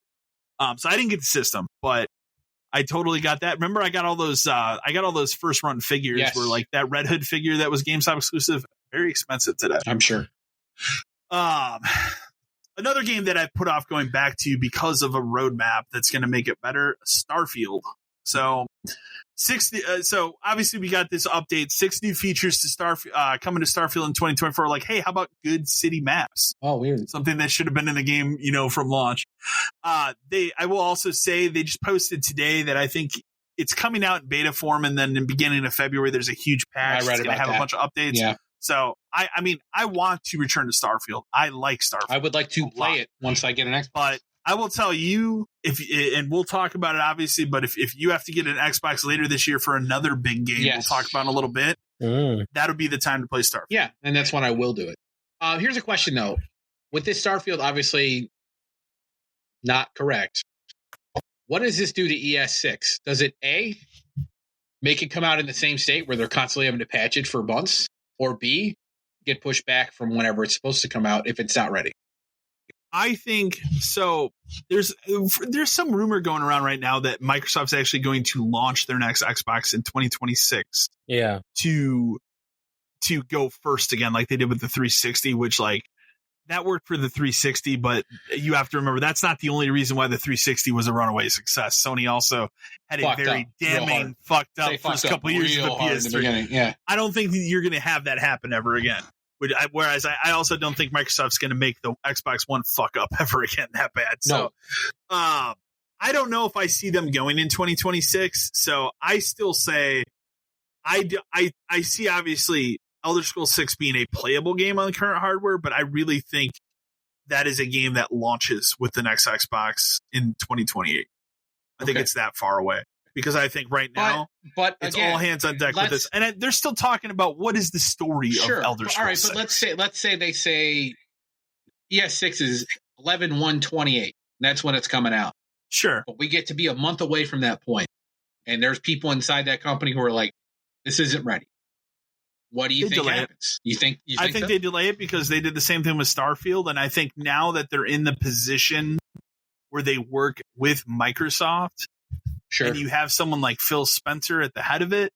He very clearly it was very clearly, I think Todd Howard went to him and said, hey, look, this game is not ready yet. If we put this out now, it is going to be a Fallout 76 level.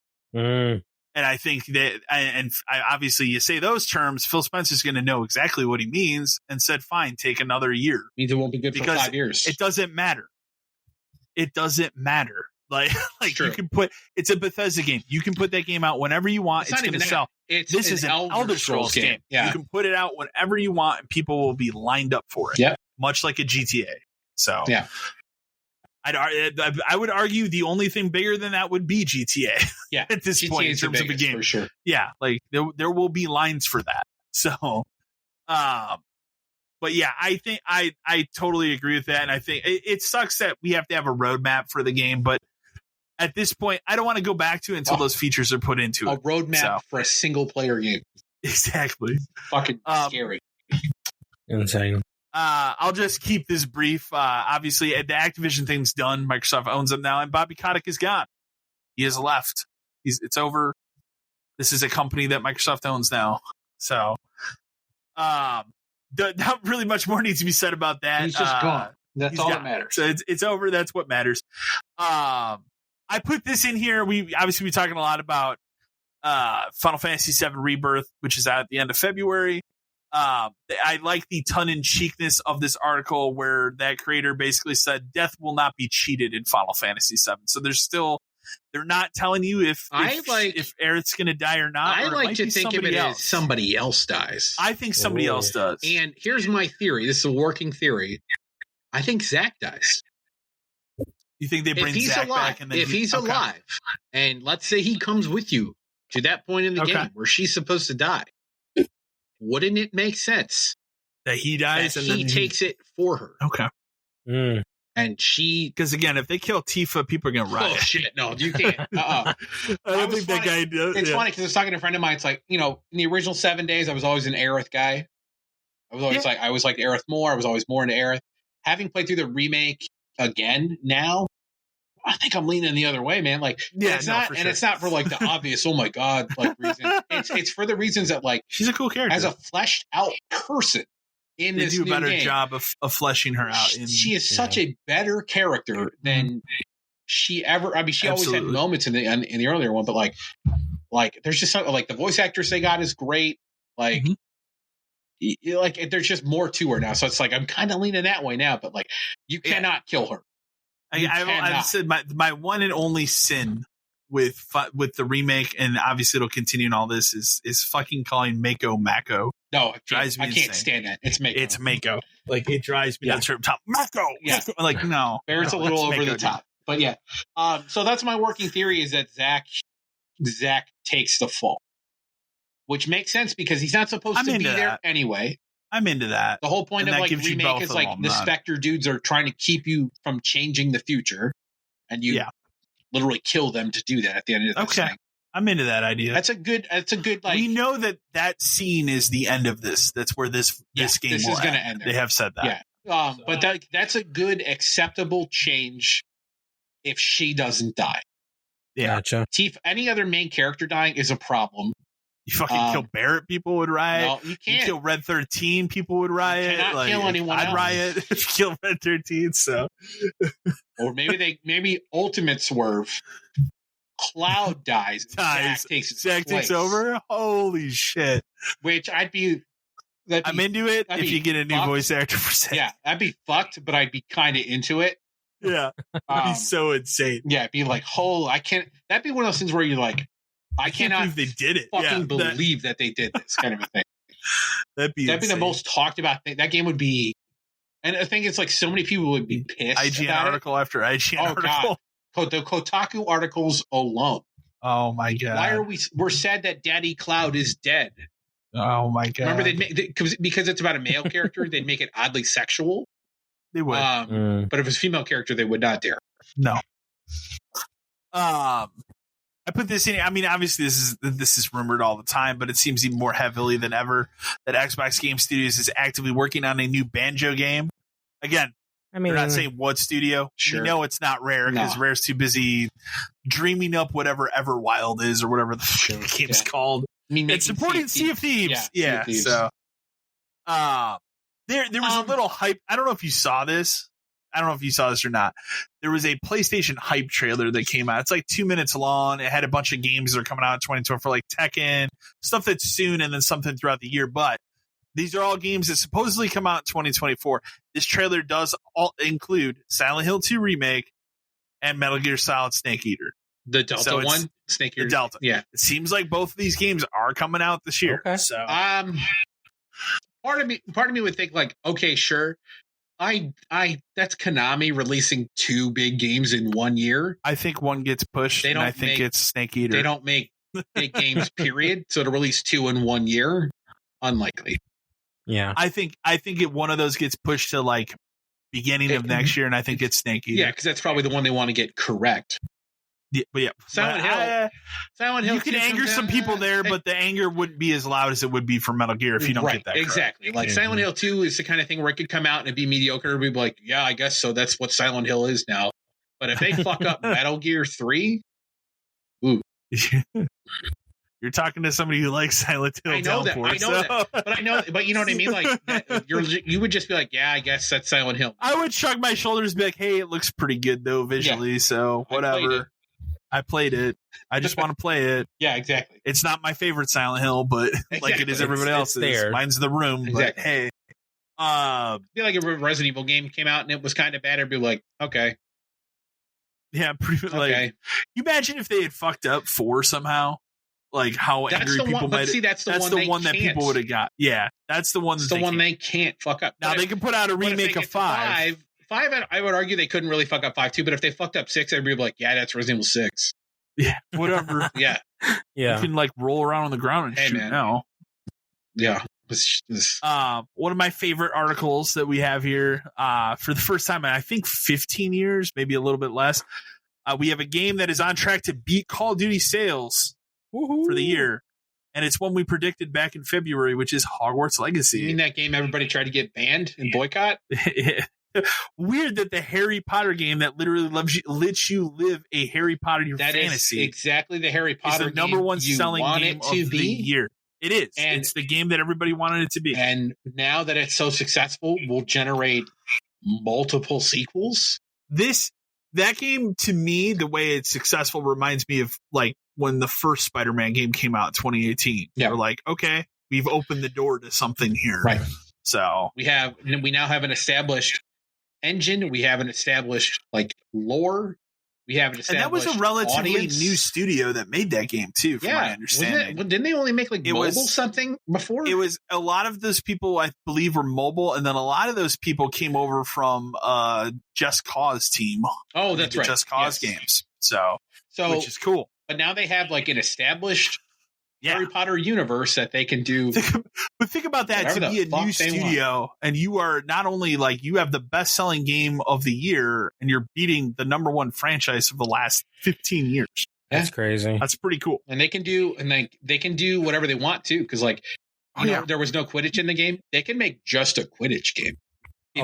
That would be dope. They can make they can easily make Legacy 2. They won't call it Legacy 2. It'd be like Hogwarts Legacy, some magical word or some shit after it. But it doesn't matter. If you jump it forward in time 30 years, you're different people. There's different teachers. There's different things. There's other places to explore. Do we get that on the Switch too? Oof. Yeah, I mean, yeah. It's gonna on the Switch too. Yeah. Will Mortal Kombat 1 look good on the Switch 2? Ooh. That's a good question. Let's talk about probably the hottest news article of all of these here this episode. That's the one I like, right? It's the one you like. Good. We're getting another beginning of the year Xbox Developer Direct on January 18th, where they will be showing off 4 titles. Oh.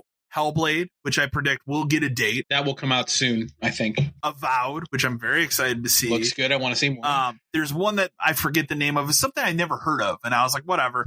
But the big one, Indiana Jones from Machine Games, which like it begs me to like you couldn't have shown just a brief teaser at the Game Awards and been like nothing and been like, hey, we're going to talk about it in a month because supposedly they're going to show 10 minutes of gameplay. Yeah, that's crazy. Which also, it seems like this game is coming out this year, which is a huge thing to do. And it also seems like it has a stupid name. I'm hoping that's not the name because it's really fucking stupid. But like it is. It seems like it is. Wasn't it like the Golden Circle? The Great Circle. Yeah, terrible name. I told you for a long time they rumored that it was the 4th movie was supposed to be like Atlantis. Just make a fucking Atlantis. That's what it should have been. Do that. That's what it should be. I don't care. But hey, man, I've had to spend the entire year defending myself for liking Dial of Destiny, which I don't understand why people hate it. I don't get it. Like, I don't get why. I'm still on the fence. Like, I don't understand why people hate it. I'm 100% on the board for, like, I understand and with you for Star Wars hate, but I don't understand the style of Destiny. Better than Crystal Skull, and that's, I mean, way better than Crystal Skull. But yeah, 10 minutes in Indy, I cannot wait. You know, I can't wait. Twitch is laying off 35% of its workforce in latest round of staff cuts. Their CEO had come out and said that their business model is not profitable. Weird shit, Sherlock. Weird. Which, you know, I wonder if that means, like, at some point, do you think they change the pay cutouts on Twitch? Yeah, for sure. Okay. They're firing people. That's step one. Step two is to go to partners and be like, guess what? Your cut's different. It's got to be, right? Well, because, I mean, look at what's popular on Twitch. Like, let's be real. Twitch is not what. Let me put it this way. Twitch is not the fun and happy place it was a decade ago. Every a couple weeks, there's another nightmare Twitch story about. Well, I don't even think. Did we discuss? Maybe Matt and I discussed it on the episode. You weren't here. I can't remember. Did we talk about the nudity thing? We did. We did talk. Yeah, about, it's just the ridiculousness of immediately rolled back. Immediately. Well, the thing that I laughed about, and we were laughing about when Matt and I recorded last time, was how the minute they were like, artistic nudity is okay, those VTubers had nude skins prepared and just ready. It was like, boom, my character's nude. Now, like, just what the fuck, man? Because they were already selling pictures of their naked VTubers on the side. But now I can put it on Twitch and it's art. And then within a week, Twitch reverse policy. It was 2 days. Further back. They were like, fuck it. It's all gone. You can't even imply it anymore. You're done. We'll just shut you off. Because then you had the girls that were going around with the bars and like putting dumb shit on the bars. And that's what happens though. Like Twitch gives these people an inch.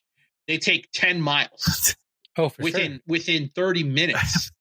I mean, I agree with you. Twitch is already a hellscape that I think isn't Games Done Quick starts Sunday, right? Yeah, it's pretty soon. This Sunday. Yeah, like this will be the one of 2 times a year I use Twitch. There is to watch that. But good stuff to be had on Twitch. But Twitch purposely promotes pure garbage. Yes. And pays these people to do it because it's way too much money. But the thing is like, it's supposed to drive traffic so they make money off of ads, but they're not making any money off of ads, apparently.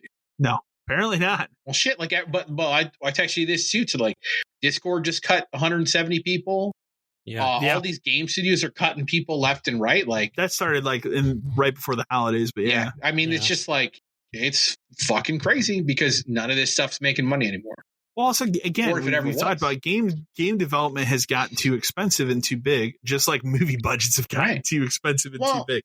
And my thought is, if you're on Twitch, like, yeah, you want the sub money, but in reality, what you're trying to do is get people to go around that and donate you money directly. Like, go to my Patreon and give me money through that. Patreon takes fees too, but like, there are ways around it. If you're a man, you can go to my Patreon. If you're a woman, probably OnlyFans. Yeah, there's men on OnlyFans too. There are too. But Twitch is just, a lot of it is advertising for other things you provide. Yeah, absolutely. So it's a nightmare hellscape of no fun. And I'll do that. Like, I went to load up Twitch the other day to look something up, and the fact that I haven't been on Twitch so long that I wasn't logged into my account was enough where I just closed it and was like, I don't fucking I watched what did I went to do. I went on Twitch to, what did I do? They had Supercard drops.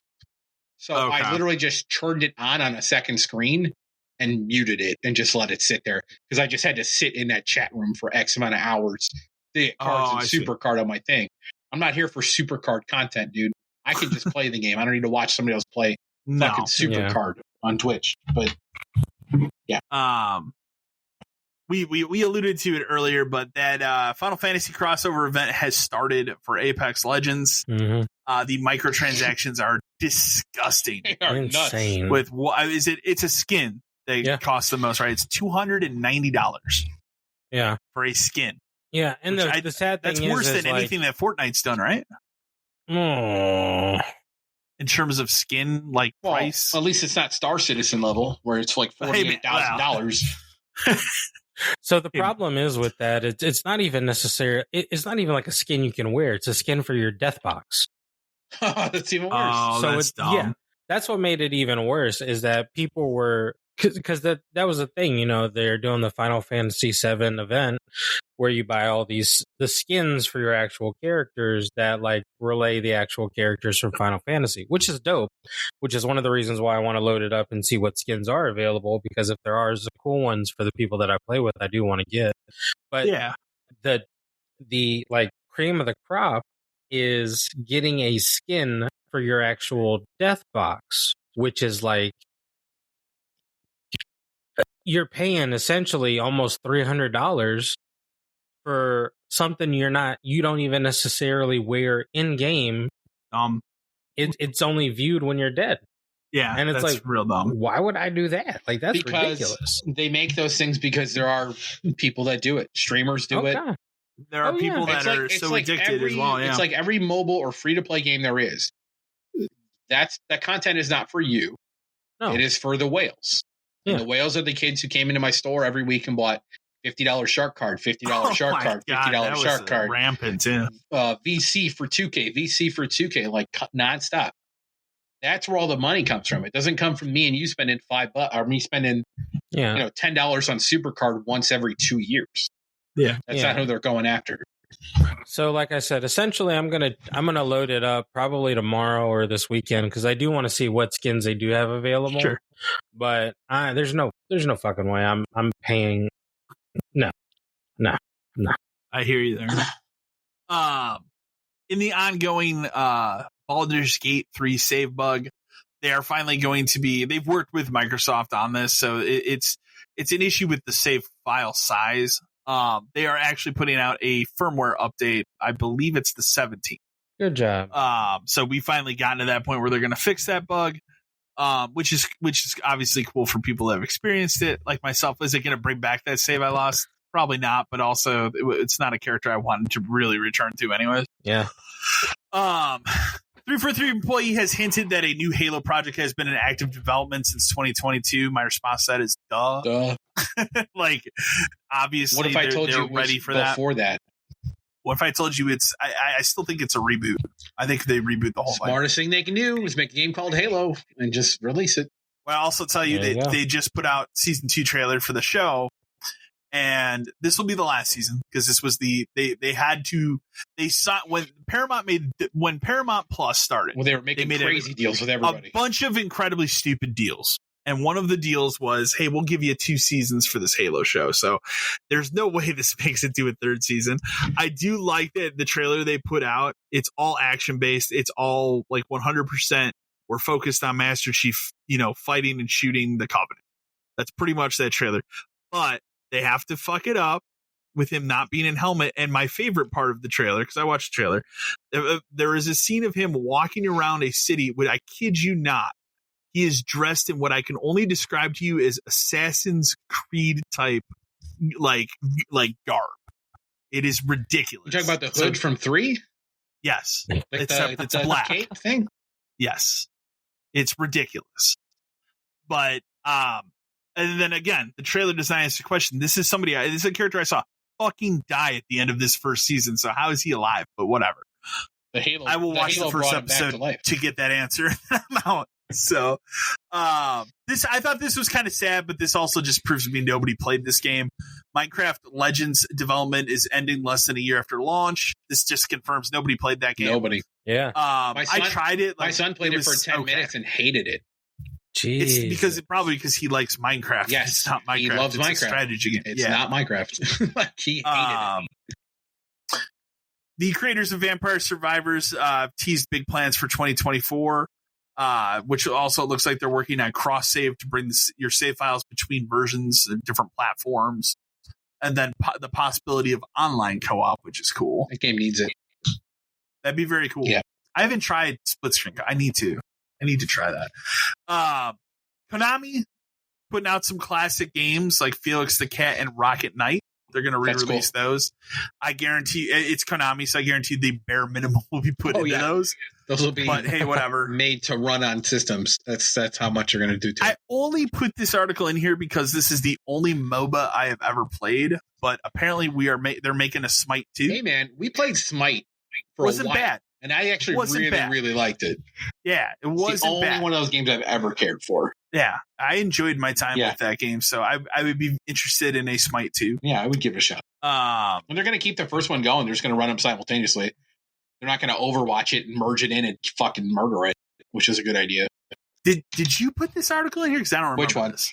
Prince Persia? Yeah, I found that today. I thought it was funny. Okay. Nice. So explain that one to me. So basically, there's an NPC in that game where apparently it has 8 lines and they're all text-to-speech lines. And somebody fucking caught it and they're like, "Oh yeah, we're gonna fix that and we're gonna re-record it with like actual people later." That game looks really good. Scores. It's supposed to be the best Metroidvania game in a while.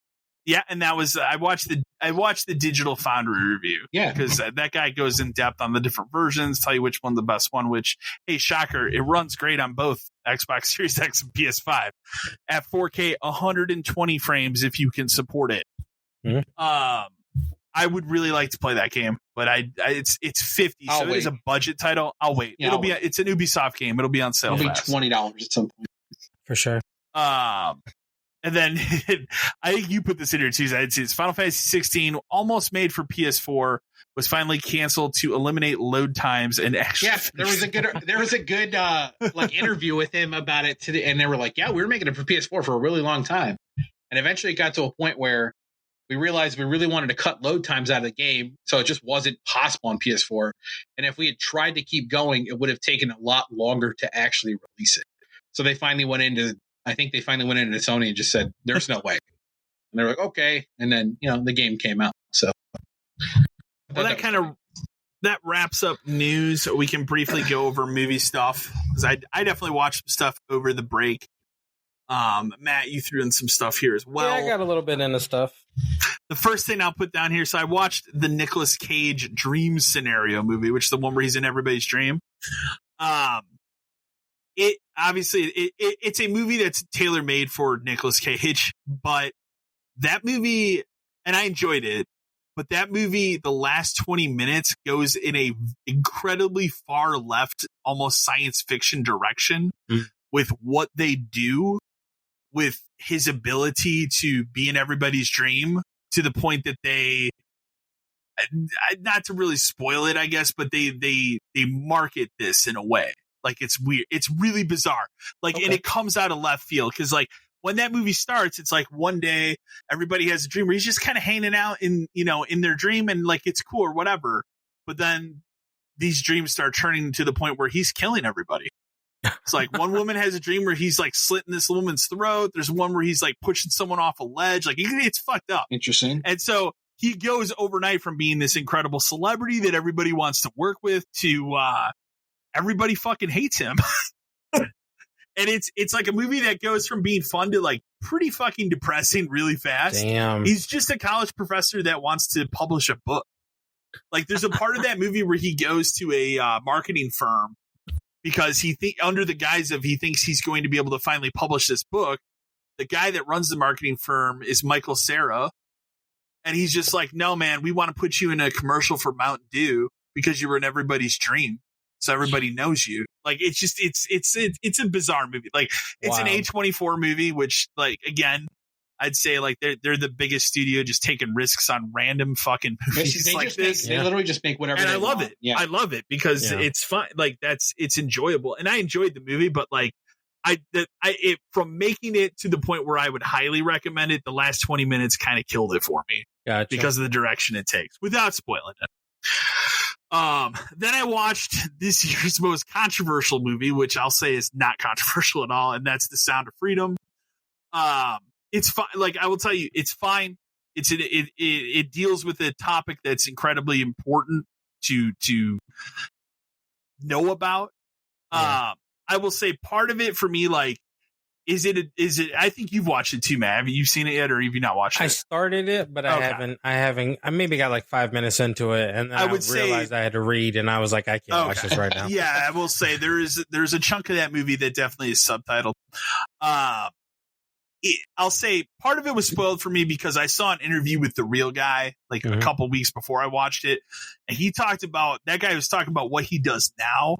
And I will say, without going into it, the stuff that dude's trying to tackle right now is so much more fucked up and dark than what is in this movie that I went into this movie thinking, oh, this is going to be this like fucking insane. And it's, if you've watched SVU in the last 20 years, it's not like, it doesn't get any worse than that for what they show. Gotcha. Most of the stuff is implied. Again, it's still I think an incredibly important movie that people should watch, but there's nothing controversial in it. Okay. So like, it's not like I think the big deal was it came, the big reason why people are up in arms about it is because Donald Trump supported it, right? Or he promoted it in one of his rallies. Something like that. Like, I look at that go. The whole premise of it being the fact that it's, child in trafficking. That's really like the touchy subject. Like a lot of people don't want to talk about it. No, because, people don't. Again, I mean, but it is something that is constantly done. So I mean, that's really where it came from. Like a lot of that, and like a lot of the thing that I saw online a lot was that people were saying that it was like a conspiracy theory because theaters who were playing the movie felt like they were sabotaging the moviegoers' experiences so that they wouldn't watch the movie. Which was interesting to catch because like they would like show video clips of them being in the theater and then like, the sound cutting out or the lights just coming up and then like, the fucking smoke alarm going off for the fire department. And stuff like that. I remember that. Weird. And it's wild because like it is one of those things where it's like, are they trying to sabotage this movie? But then you're like, all right, I don't know. Like, it just maybe, really maybe not. Yeah. I'm not a Jim Caviezel fan at all.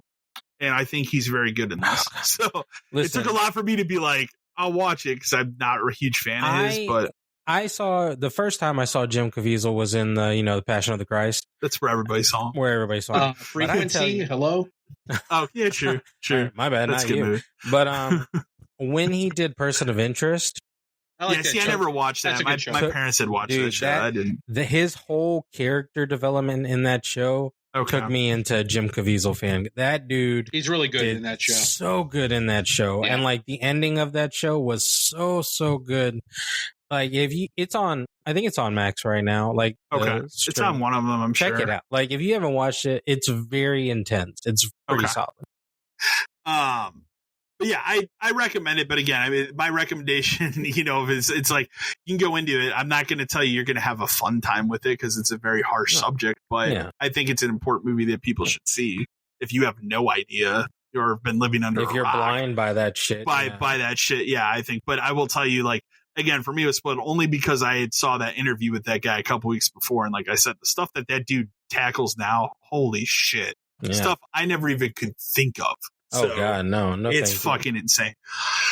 Stuff that we're not going to talk about here. So the last two things I'll say, I got into this kick over the holidays. I've been watching a lot of channels where people collect 4K Blu-rays and stuff, talking about obviously the end of physical media and stuff. To start collecting if you want to. It's time to start collecting, which I have been in the last year, picking up a lot more 4K Blu-rays than I have in the past. I finally decided, you know what, I need to own a copy of Oppenheimer. So I went to my Walmart. They were sold out. I tried to order it on Amazon. They were back ordered by almost a month. Best Buy obviously doesn't have it because they don't sell movies anymore. I ended up going to another Walmart by me and bought the last 4K copy, the last copy at all that they had. It's crazy. This thing's selling out of regular DVD. Like, who's buying a regular DVD in 2023? That's what I want to know. Is he like of a brand new movie? Me? Not some. Okay. No, fuck that noise. Let me tell you what. So they also do those digital downloads in those regular DVDs. And that's really all I care about. Like, I don't, the DVD is cool to have and own. And I have them in a big CD case right now. Sure. But like realistically, I really am growing to be a fan of getting just the movie itself and the digital download. Okay.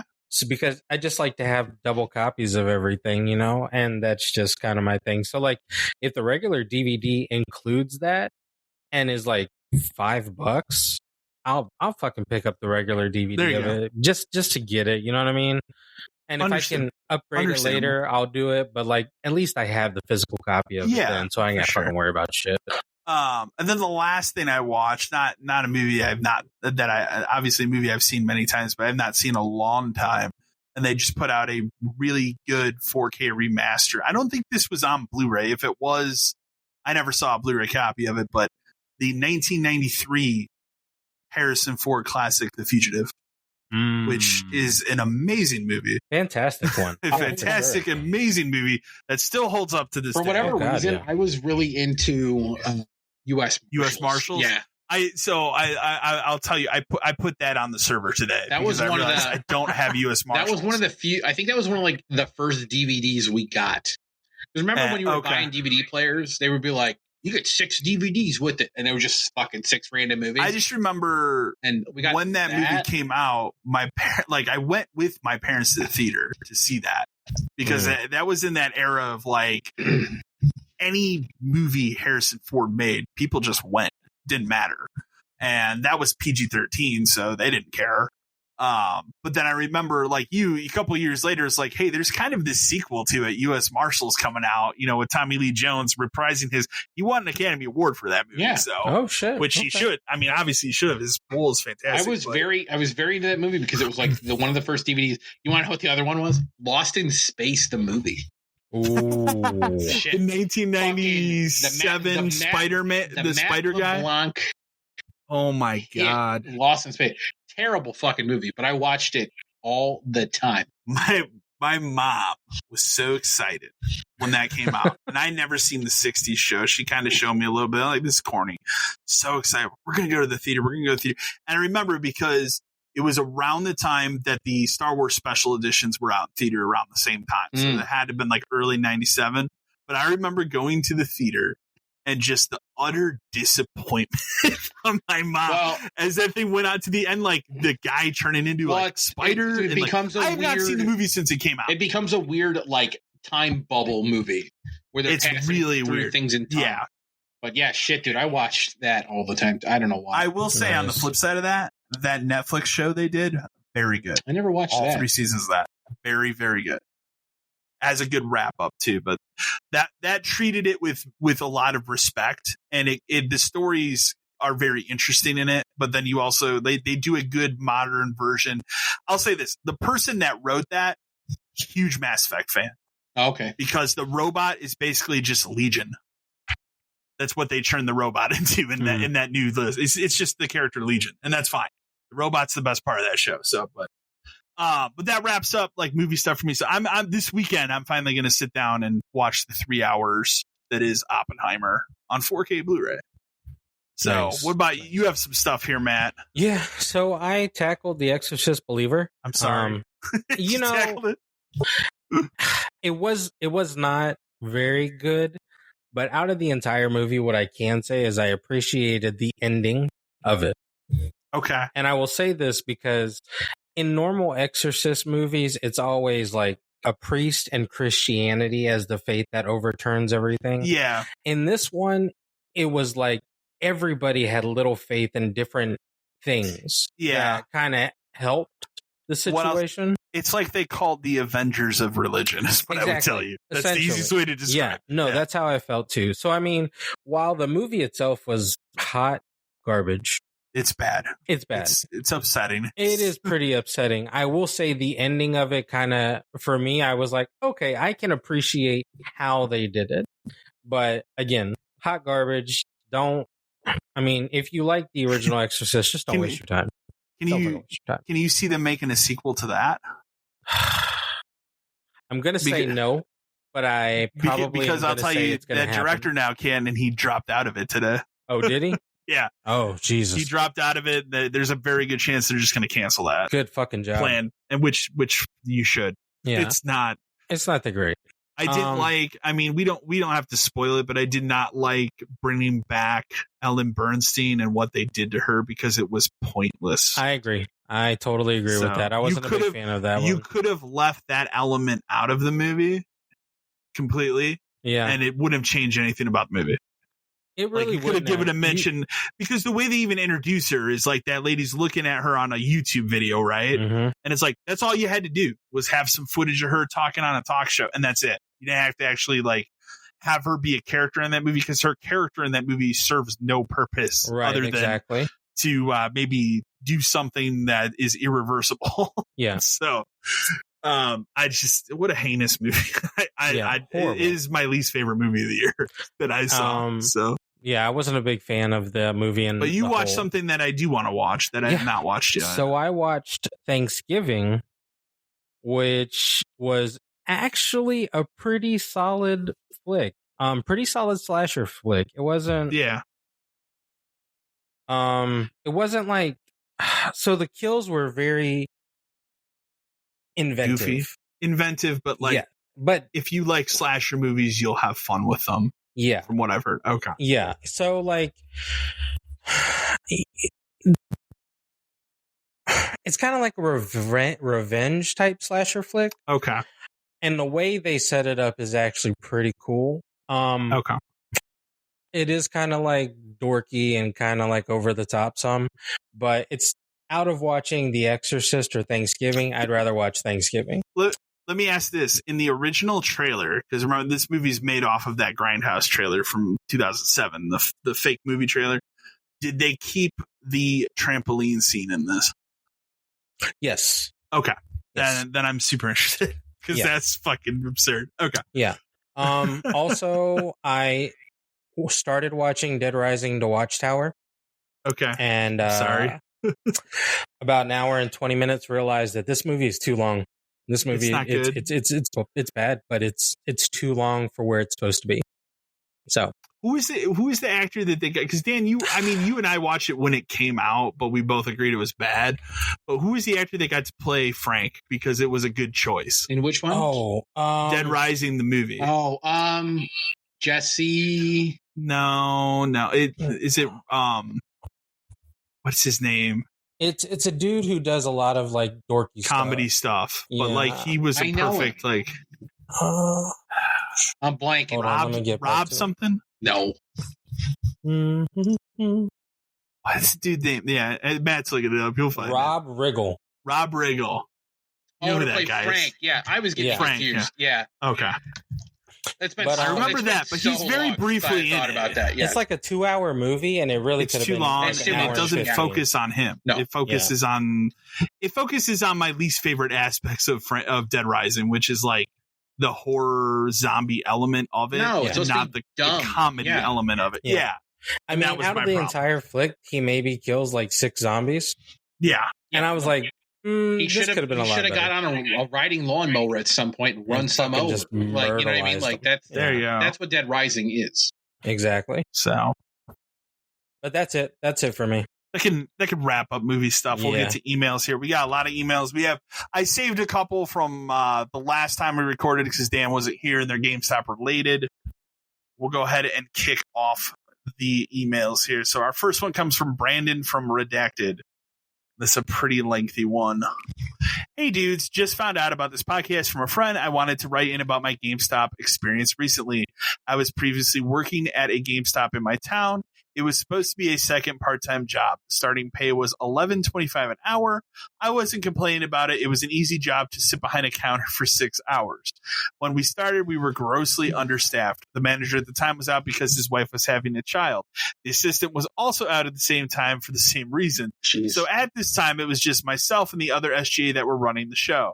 I was brand new, and this was my first time working in retail. All my other jobs have been more labor-based jobs. I can't tell you how many times I filled in for my manager. He would call and tell me that he was sick, only to find out that he was playing Call of Duty until 3 a.m. I had to fight to get my Sundays off because I go to church with my family. He wrote me up when this was initially discussed due to the tone in my voice and when I complained to him about wanting Sundays off. When I tell you that this manager is lazy, it is an understatement. He does nothing. He regularly leave games on the counter, sometimes huge stacks. He never gutted anything from distros, barely did any distros. At this time, I had some personal struggles go on in my life, and I really could have used more hours. But because of my complaints, I went from getting about 60 to 70 hours every 2 weeks down to 15. This was only because he had hired 2 other employees during seasonal and then decided to keep one of them and make them an SGA as well. A store running with SGAs, 3 SGAs, crazy. When I questioned about this, I was told that I wanted to get more hours. I would need to earn them by getting my numbers up, and he began to use the numbers game. Eventually, because of all of this, I ended up having to quit due to lack of hours. It just wasn't worth my time. The reason I wrote in is because I was curious, given your experience running the store, do you think that this is protocol, or is this guy just messing with me? It still bothers me. Thanks for taking my email. Well, it's kind of both. Basically, he used the excuse they use to fire people, or to get, or to not like to push get people the ball rolling, to start it, to push you out. Yeah. Whether it's your choice or to fire you. Anytime numbers is used as an excuse, if it's never been brought up before, your numbers were probably fine. But that's the switch they flip when they want you gone, because you're challenging him on things he should be doing, or things like, like wanting Sundays off and stuff like that, when he should work one a month. Because that was the rule. Technically, I had to work one a month. And depending on how it worked out, we would just schedule ahead of time. I'd just tell the guys, like, this is the one I'm going to work. We'll figure the rest out. Keeping another SGA instead of like GAs, as far as I know, I thought, I doubt it's happened everywhere yet, but GAs are kind of pointless at this point, because they can't. Pretty sure, yeah, they can't be alone. It's rare you'll have more than one person working anyway. So promoting someone who is good and he likes is part of protocol. But it's more so that he was messing with you because you pushed back. Yeah. And the problem is you pushed back and you didn't have the power to get anything done against him. If I've told this story before about an ex-manager of mine when I was a third key, who was very similar in some ways, where he did nothing. He would never put stuff away. He would never do anything with the register, like nothing. He was incompetent by all accounts. And I finally got so sick of it, because again, he wouldn't work certain shifts. I worked every Sunday, all that kind of stuff. And my assistant was no better, but he hated the boss. So I had to team up, the enemy of my enemy kind of thing, where I teamed up with him and convinced him. I went so deep as to like convince him that it was his idea to get the guy in trouble. So that it wouldn't come from me. But like, I had a way to get something done. If you don't have one, and you're kind of putting yourself on the firing line. And if and if they can use numbers as an excuse, especially now, I'm sure it's far worse. I've said it before on here too. I was never the best numbers guy, but I always got what I needed to get, and the store was fine, and we moved on with it. I never could have got fired for numbers, but if they really want to, they could. And if numbers hadn't worked, let's say you had stuck around and you had got your numbers up, boy, I sure hope your time clock was down to the nanosecond. That would be the second one. Because that's the second thing they'll go for you. Where they'll, oh, you clocked out a minute before, or you came in 2 minutes after you were scheduled. That's what they would have done. Yeah. So it sucks that, this is your introduction to retail. Look at it this way. You don't work at GameStop anymore. Yeah, that's a good way to look at it. To be fair. A positive. Yeah, for sure. Next email we have comes from Gary from Redacted. Hey guys, love the podcast. Recently former GameStop manager here. I finally had my last straw with the company during the holidays here. I decided to ride it out to the end of the year, thinking for sure we wouldn't be staying open for another year, so I'd be able to take severance and take time to look for something new. With our rent going up constantly year after year the last 5 years, our store's foot traffic going down year after year, I figured it was a no-brainer. Nope. Somehow we managed to bypass everything and get our lease renewed for another year. I couldn't believe it, and I just simply can't do it anymore. I've been through 3 ASLs in the last year alone. It's just a revolving door position because the work doesn't equate to the pay they receive. So I did the unthinkable. I turned in my notice, and New Year's Eve was my final day. I can't say how much weight I feel has been lifted from my chest, not having to worry about this damn store anymore. Thank you for you guys for what you do.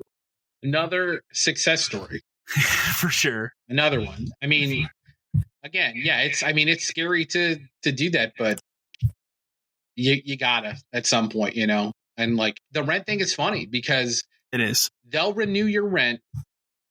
Oh, I mean, if this new document thing is anything to go by, they'll renew your rent by either A, not paying it, or B, it's somehow cheap enough.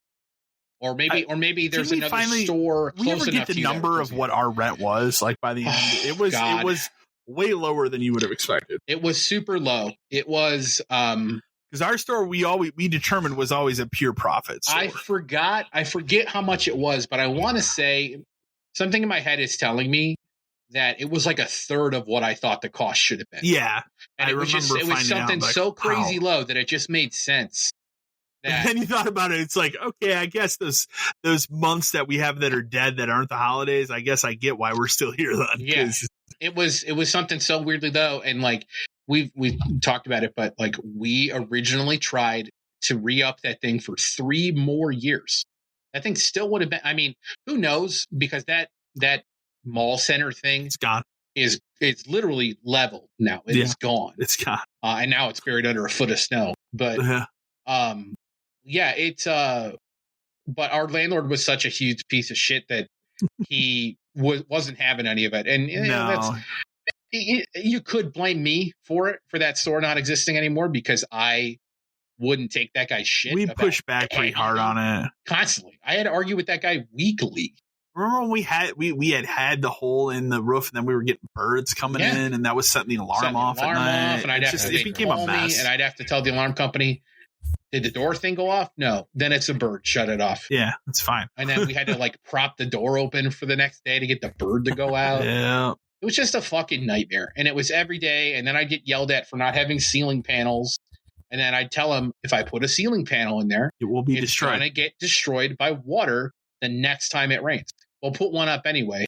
No, okay. I'm not going to. I know I wouldn't do it. Remember, I did it like 1 or 2 times. I think I did it twice. And eventually I got to a point where I told him no. Like, I'm not. Well, it was because we had that's why, because we had the incident where me and the other coworker were putting a bunch of games back and just literally a foot in front of me, the panel just fell. Like, it could have hit me. And then we took pictures and sent it to you. It was just like, look at what just fucking happened. And I think I told you, like, pick up the pieces, throw it away, clean it up, and we're never putting another time. Yeah, we're done. Like, it's over. So but hey, man, whatever. When we found out, I remember laughing. Like it was not what you expected to be. Like, it was not in that dude's best interest to sign it for that low, but whatever. No. Next email we have comes from Charlie from Boise, Idaho. Hi, dudes. With the year being over and now every single superhero movie was basically a flop with the exception of Guardians 3, do you think going into 2024 the lack of superhero movies will prove to be the much needed break we need from the genre?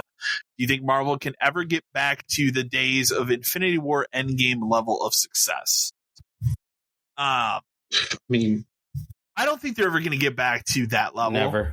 I think that was a perfectly constructed 10-year plan that was executed beautifully. A perfect storm of mostly very good superhero movies. Yeah. You had one or two that weren't great, but it worked. That always had the sense of it was building to something that was an end point.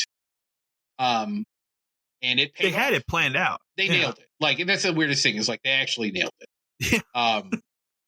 From that point on, though, you know, we're talking about at the end of Endgame, major characters are now gone. And it's like Iron Man, Cap gone, like Black Widow's gone. Like, there's most of these people are gone. Yeah. So, like, it's tough because you kind of have to. The weirdest thing to equate it to would be like a sports franchise where like the best player on the team is they've left. Yeah. But now you're trying to reboot while you're still going, and you don't really know what to do, and it's all B-level players. And now they've been dealt even worse hands. You have everything that happened with who they were setting up as the next Thanos. That has to be done. And that could have been fine, and that could have led to a very like good confrontation for them to have to deal with. And now it's kind of blown up in their face. And I think there's ways around it where the whole point of Kang is there are many versions of Kang, right? Exactly. So who's to say that another version of Kang doesn't look like him or is a woman or whatever? Like, there's ways around it. But it's complicated. I think they could do it. I think the only reason why they haven't, or they might not go that route, is because there is, at least from what I've seen, and I have not seen the full movie, but there is that scene in Ant-Man where you have all these like crazy versions. But again, so, like, they only show you a portion of like a coliseum full of these people. Yeah. I think it's one of those things that you don't have to have Jonathan Majors play Kang. There's a way through. Yeah. One of my favorite things is like the Loki TV show is phenomenal, and I don't want to spoil too much of season 2 for anybody. I know how it ended, but the Renslayer, the character from there's a path to write her as a Kang variant.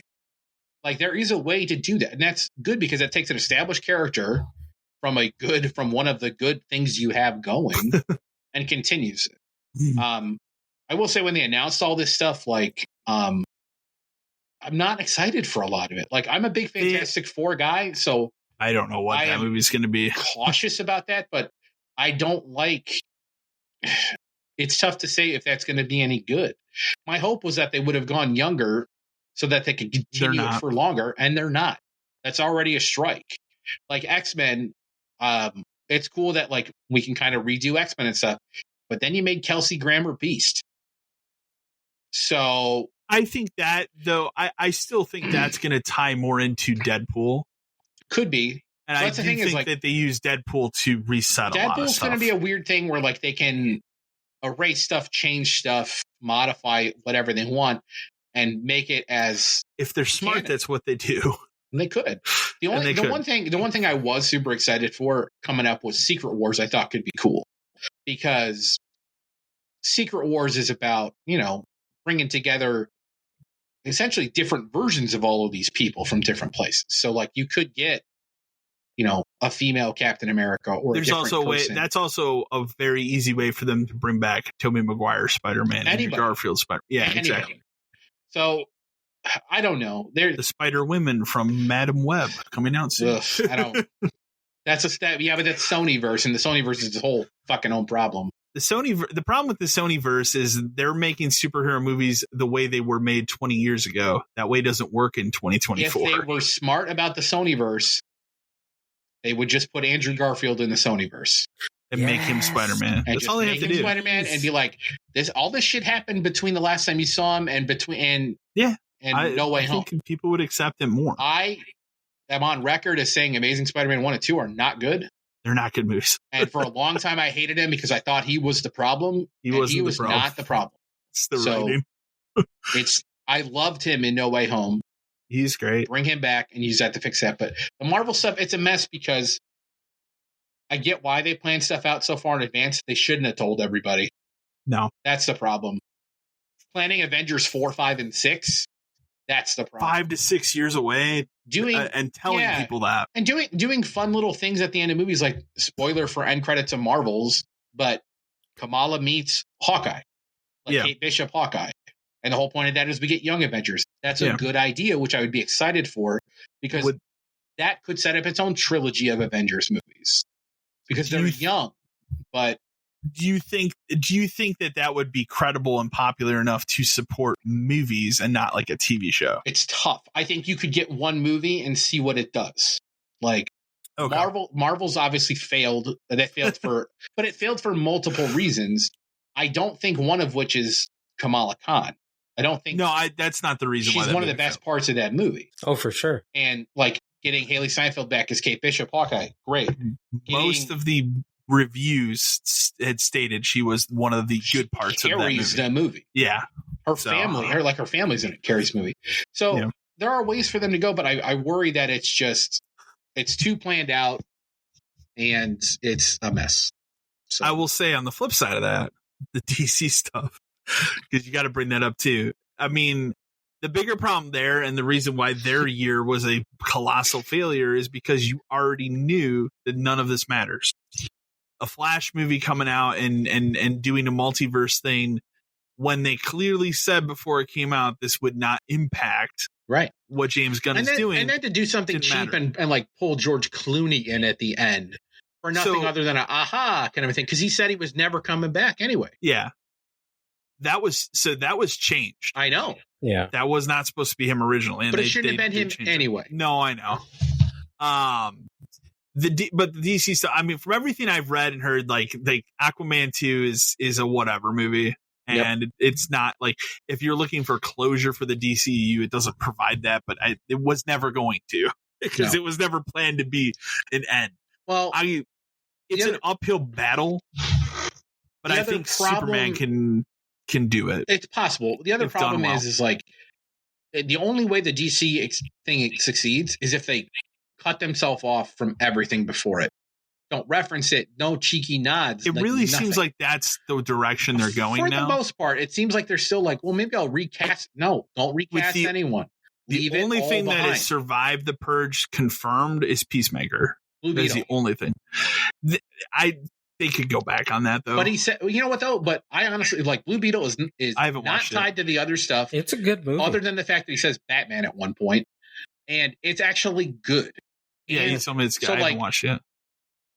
They should retroactively be like, that's fine. Like, Blue Beetle's in. Blue Beetle was a solid. Here's the thing. He's young. Right. Yep. He can be in more movies. They need to be young, because if you're going to do that, if your plan is 10, 15 years, they need to be young. Yeah. They need, I mean, I'll say the guy that they picked playing Superman, which I've only seen him in one movie, but he's a young guy. Yeah. The girl that they picked to play Lois Lane, she's young. Like, they're the appropriate age. Hawk Girl, young. Like, yeah. And although the Hawk Girl is also in Madam Web, so I don't like when we do that, but that's fine. I don't like when they cross into different, completely sides, but whatever. Couldn't find anyone else. See, the biggest reason that Superman makes me excited is because of all of James Gunn comments about how he's a huge fan of Christopher Reeve's Superman. Sure. And how he wants to bring it back to that level of who Superman was.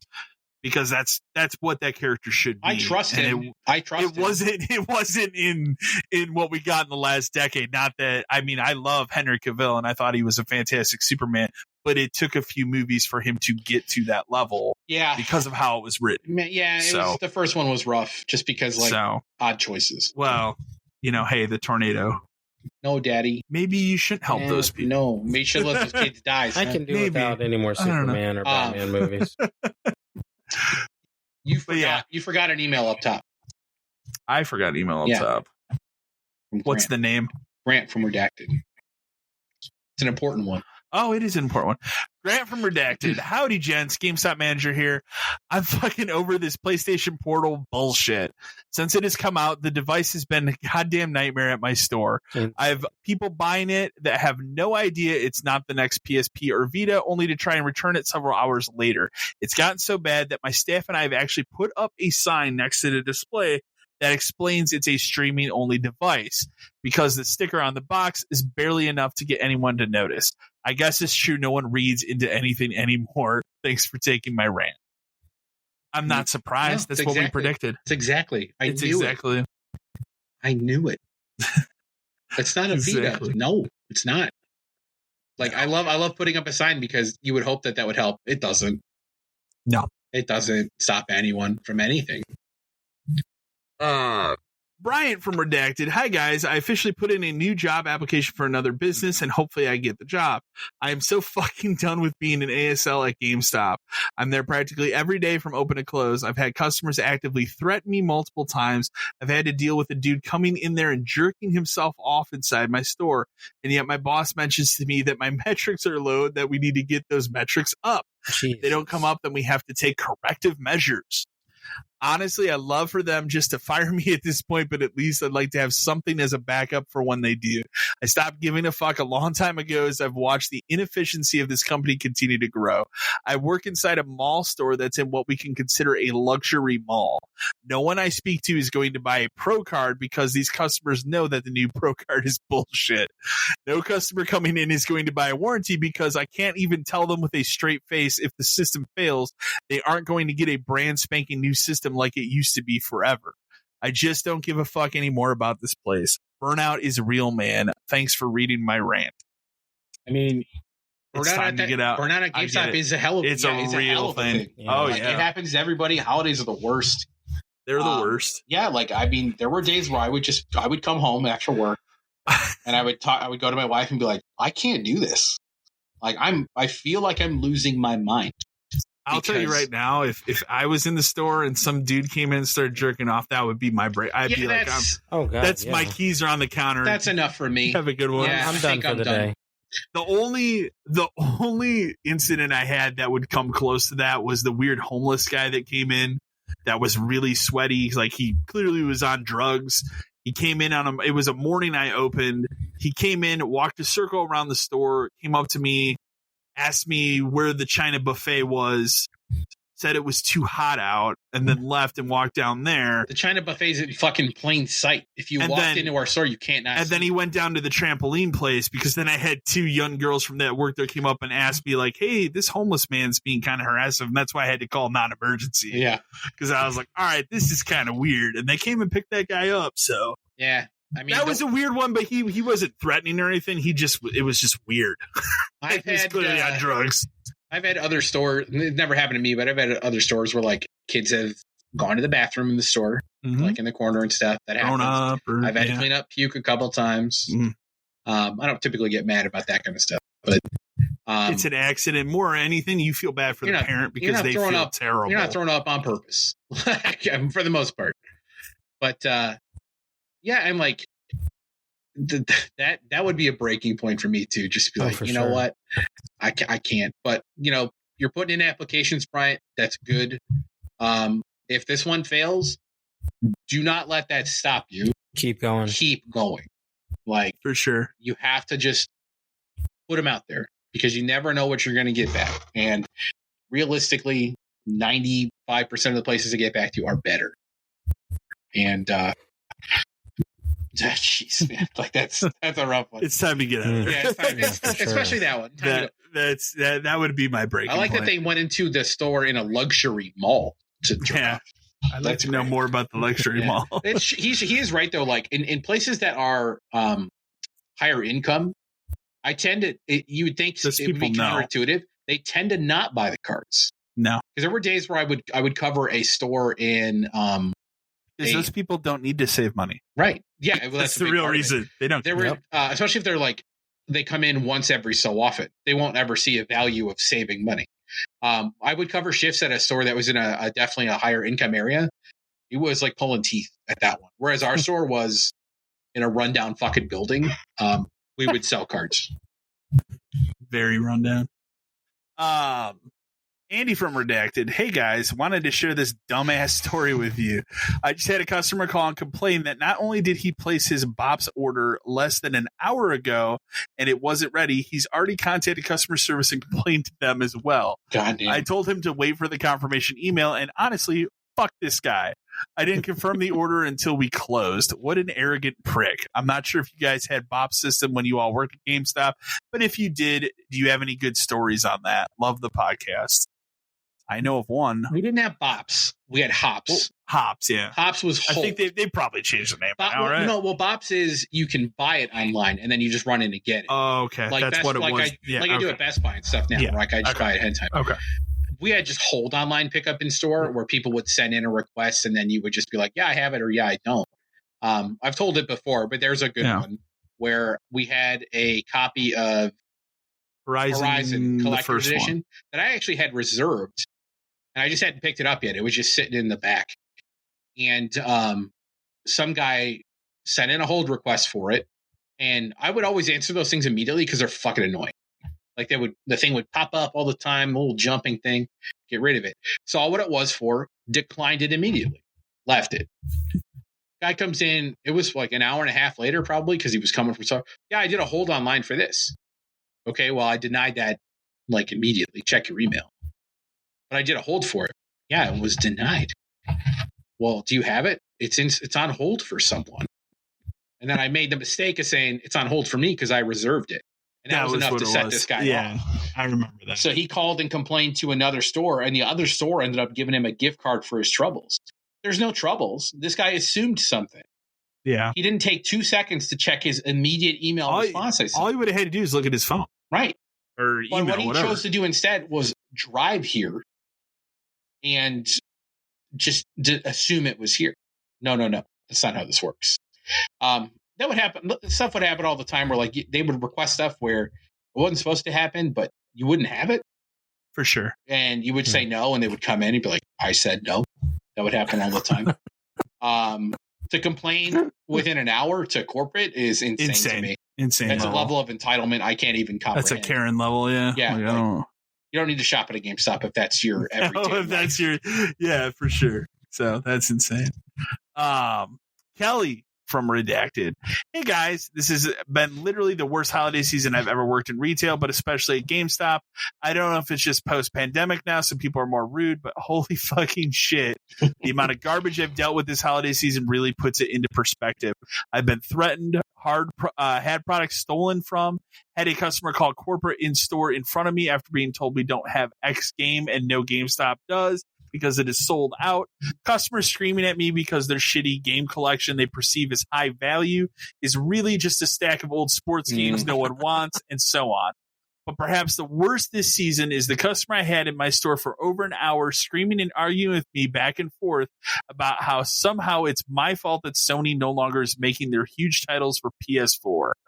I mean, how could they possibly end support for a 10-year-old system?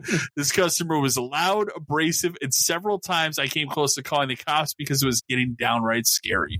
In your guys' years in the store, did you ever have any crazy situations like this, especially during the holidays? Thanks. I mean, every day is a quick answer. The only real one that I remember was some guy who drove from the store in the town over from us in front of Meijer. Okay. Meijer.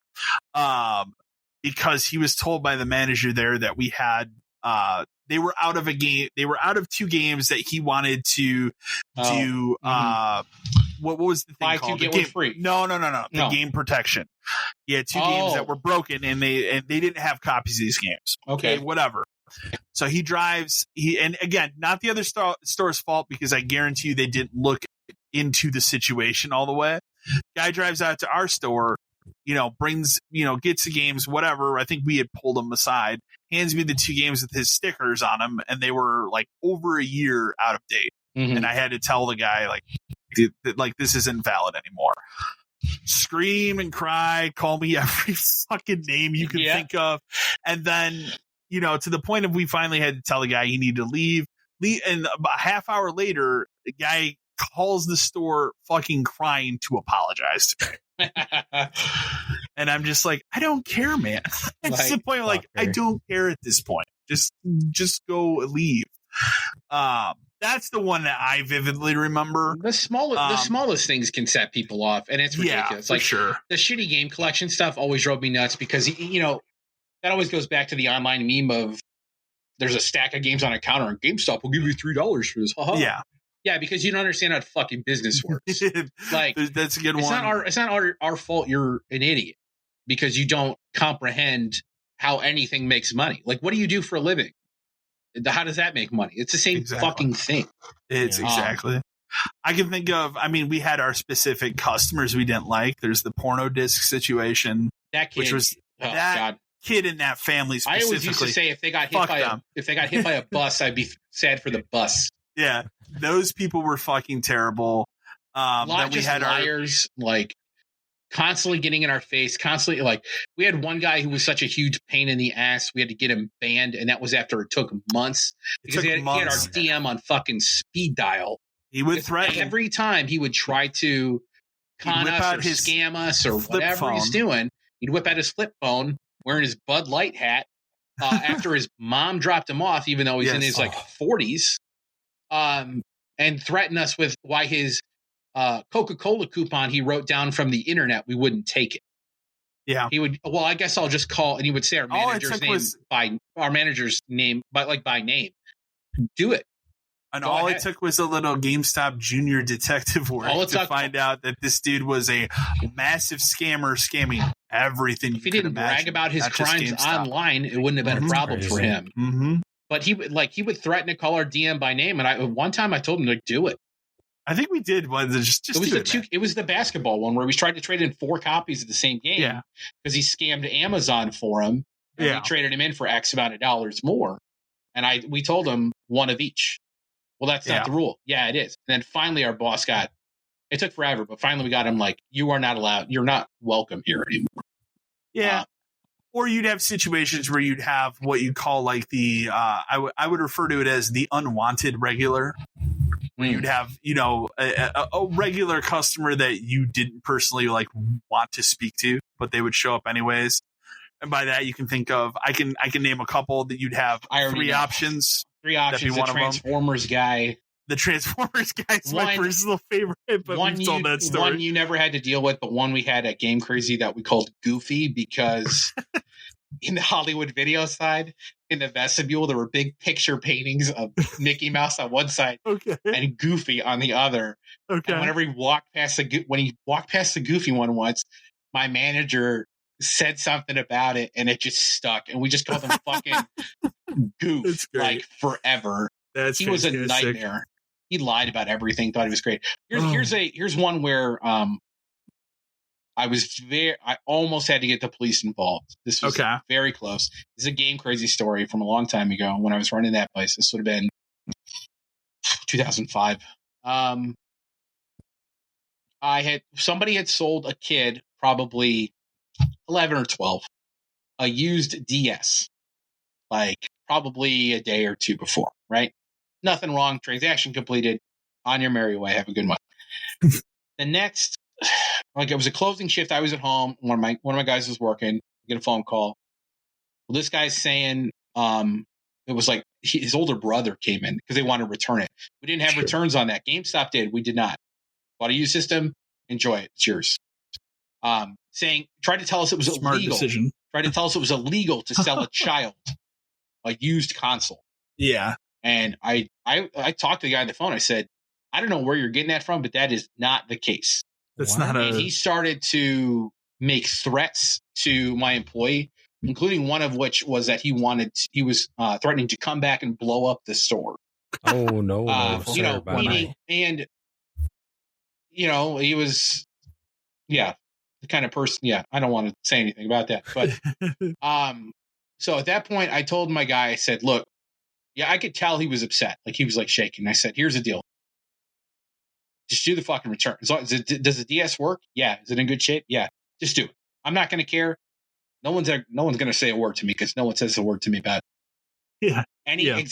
Here's a tip for store leaders. Unless you do something outrageous, they will never call you on anything at any place you work at because they won't know. That's the truth, though. They don't know. So I told him, I was like, give him his money back, tell him to leave, and tell him to never come back. I want to just say it. So he did, and the guy left, and my guy was shaking. And I said, if you even think that guy might be outside, call the police. Like, now. Yeah. And at the time I lived like 5 minutes away. I said, do you want me to come up there? Because I'll come up there. I don't care. And he's like, no, I'll be fine. I said, okay, but even if you don't think he's out there, you can call the police if you want. Nobody's going to care. Yeah. But like that was pretty extreme, and it was because he thought it was illegal for a kid to buy a used DS. That's insane. Maybe it is somewhere, but it ain't here. Sorry. People suck. They do. Next email you got comes from Chris from, I think you say Lodi, Wisconsin? Sure. Okay. Hey guys, something I've been thinking about a lot lately. Should we all just stop buying games on day one? It seems like every game comes out unfinished, unpolished, or simply not ready to go on launch day at this point. For example, Star Wars Jedi Survivor took almost 7 months to get it playable state on all platforms. Starfield has a 2024 roadmap that was just revealed that's honestly adding features that should have shipped with the game, such as city maps. It seems just time after time again, everything is either launching not ready or half-baked with a roadmap ready to go to get the game to where it needs to be. For me, the last straw was Jedi Survivor. Starfield I held off on being it's a Game Pass game and I can dive in whenever I want to. At this point, I'll just wait until some of these features are added to the game. But I just can't support this broken model we've all collectively decided is acceptable. Launch your games complete. That's all we're asking. Will this ever change? I will tell you, not in an internet age. No. That's what changed it. Yeah. It will get worse. It's because it's super easy to go, well, we'll launch it and patch it later. We'll patch it. Exactly. Games as a service. We'll do updates. Yeah. We intend this game to last X amount of years. We'll keep going. Suck? Absolutely. Yeah, we know it doesn't work. But yeah. But it doesn't matter. Sucks. You're still going to play it. Yeah. It's tough. It's tough to say that like we should stop buying games day one. It is. I've slowed down though. I've slowed down considerably. Oh, for sure. I make decisions about which one I'm going to play more. What I think I'll actually get the value out of like day one. But it's because here's another secret: when you finally get over that hump of, hey, I don't need to have every game day one it comes out, then you can figure out the other great part of it, which is when you are ready to play that game, it'll be cheaper. Yep. Mm-hmm. And every one of these games part of you goes on sale. And part of you has to be okay with not buying a copy day one means that you're most likely going to buy it digital later. Yeah. Because part of the problem is like niche titles, if you don't buy those day one, they're gone. Like they just are, and it is how it is. But like if it's a game I'm interested in, I wish list it on my PlayStation, and the thing will tell me, hey, this game's on sale now, and I'll check it out every so often. And I've gotten stuff on there that I've been wanting to play for like $10. Like we were talking about that Prince of Persia game earlier. That will be 20 at some point. Another thing that's good too is like if it's a weird indie game that has a physical copy or stuff, what I found most, like probably the best way to go about that is if it's something you don't want to buy right away, check Amazon like 6 months later, because they get to a point where they have this shit just sitting in a warehouse and they just want to get rid of it. Yep. Case in point, that Astergos game, like that's a $40 game that I got for 20 because I guarantee you was sitting in their warehouse and they're going, we need to get rid of this. But you need to be smart. Like if it's a special version of a game of a series you like, you have to buy it day one. You don't. If it's an Atlas game, you should probably get that day one. Buy it day one. So like you have to pick and choose. But I think a lot of it is setting limits for yourself about what you buy. Our final email comes from Morgan from Manhattan, New York. Hey, dudes, just found out about this podcast. I've only listened to the last few episodes, so forgive me if this question has been asked before, but what are y'all's favorite comfort food games? Like the ones you'll come back to over and over, or maybe play when there's a lull in games, or something that you just want to play when you've had a shit day? Thanks. Recently for me, and I'm actually coming up to the point where I'm going to play, it's been... the only reason I haven't done a run of it is because there's a new version. So I've only played the new version through once, but Mass Effect, the trilogy, I used to play through that every year. I did not, because that new version came out. I kind of slammed through that, and then I haven't gone back. So Mass Effect, I'm really feeling I want to do a run of that. Again, I probably will do it on the Xbox, and then at some point, all three of those are playable on Steam Deck, which is crazy. Oh, that's cool. Well, that's kind of those are older games, so I get it. Yeah. Before the other one, I'd say before that, even the one that I would play like every other year through various versions. Now it would be the PS4 version, or it's on Xbox as well. But Final Fantasy VII. Mm-hmm. Now I have not played the PS1 version of that in a couple of years because we're in the remake mode here. Rebirth's coming out. I don't need to play that version of it, but I would do that one every year. And then other than that, recently for me, it's been like the month of December. I played a lot of Halo Infinite multiplayer because of that firefight mode, and I really enjoyed that. And that was just a thing where, like, man, work sucked today. I don't feel like thinking right now. Yeah. I don't have to think to shoot the Covenant. Right. So those would be my answers. Yeah. One of mine is Final Fantasy VII, like the PS1 version as well. Like, even though I like fully admit like that is not my favorite Final Fantasy, and it's probably top 3, but it's the one that I feel like is the most replayable. I don't know why, but I can see that. There's something about that game that like I'm just drawn to. It was my first one. Like, I think I've told this before, like, for being as huge a Final Fantasy guy as I am, the first one I ever played was 7 for PC. Because my second. My buddy gave me a copy of it for PC. He's like, you like RPGs and stuff, right? I was like, yeah. And he goes, he's like, do you want a copy of this? Because I'm done playing it. Yeah. And he gave it to me, and it comes in like it's a 3-disc like binder kind of a thing. And I put it on my old E-machine, and when Diamond Weapon comes out of the ground, it crashed every time. So I finally said, fuck it. And I went to the store and I bought it for PS1 and just played it on my PS2. I remember the PC version because it had that weird like triangle box or whatever. Weird like, and it's box, like a build. I had a friend that had thing. It. Yeah, it's cool. Still have really it somewhere. Cool. I don't know where I put it. That's one. Link's Awakening is another one. A good one. I actually want to replay that again now that there's a Switch version of it. Like, I've played the Game Boy one probably 10 times, and the Switch one I've only done once, so I'll probably go back and do that again. And then every couple years, I don't do it every year, but every couple years I play Earthbound again. Just because that's my favorite game ever. And it's just one of those things where I know where everything is. I can turn it on. Yeah. Play it and just have fun. Those are my top ones that I would always go back to. By you, Matt? I am a huge fan of beat 'em up games. And by beat 'em up, I mean Streets of Rage, Double Dragon, Final Fight was probably one of my favorite. And right now I'm actively on the hunt for Final Fight games for the SNES. Because mini Final Fight 1, Final Fight 2, all of them were probably one of my favorites to play through. If I'm having a really bad day, honestly, I'll probably throw in some WWE. Doesn't matter which one, because I can pick the worst character and I can pick probably the most overpowered person. Yeah. And just literally beat the tar out of somebody just to make me feel better about my day. For a couple of years now, it's been Apex too. You say with Halo, if I just had a really rough day in general, whether it be work related, kid related, life related, it's typically the easiest thing to do because all I'm trying to do is just end people. And I found out survive.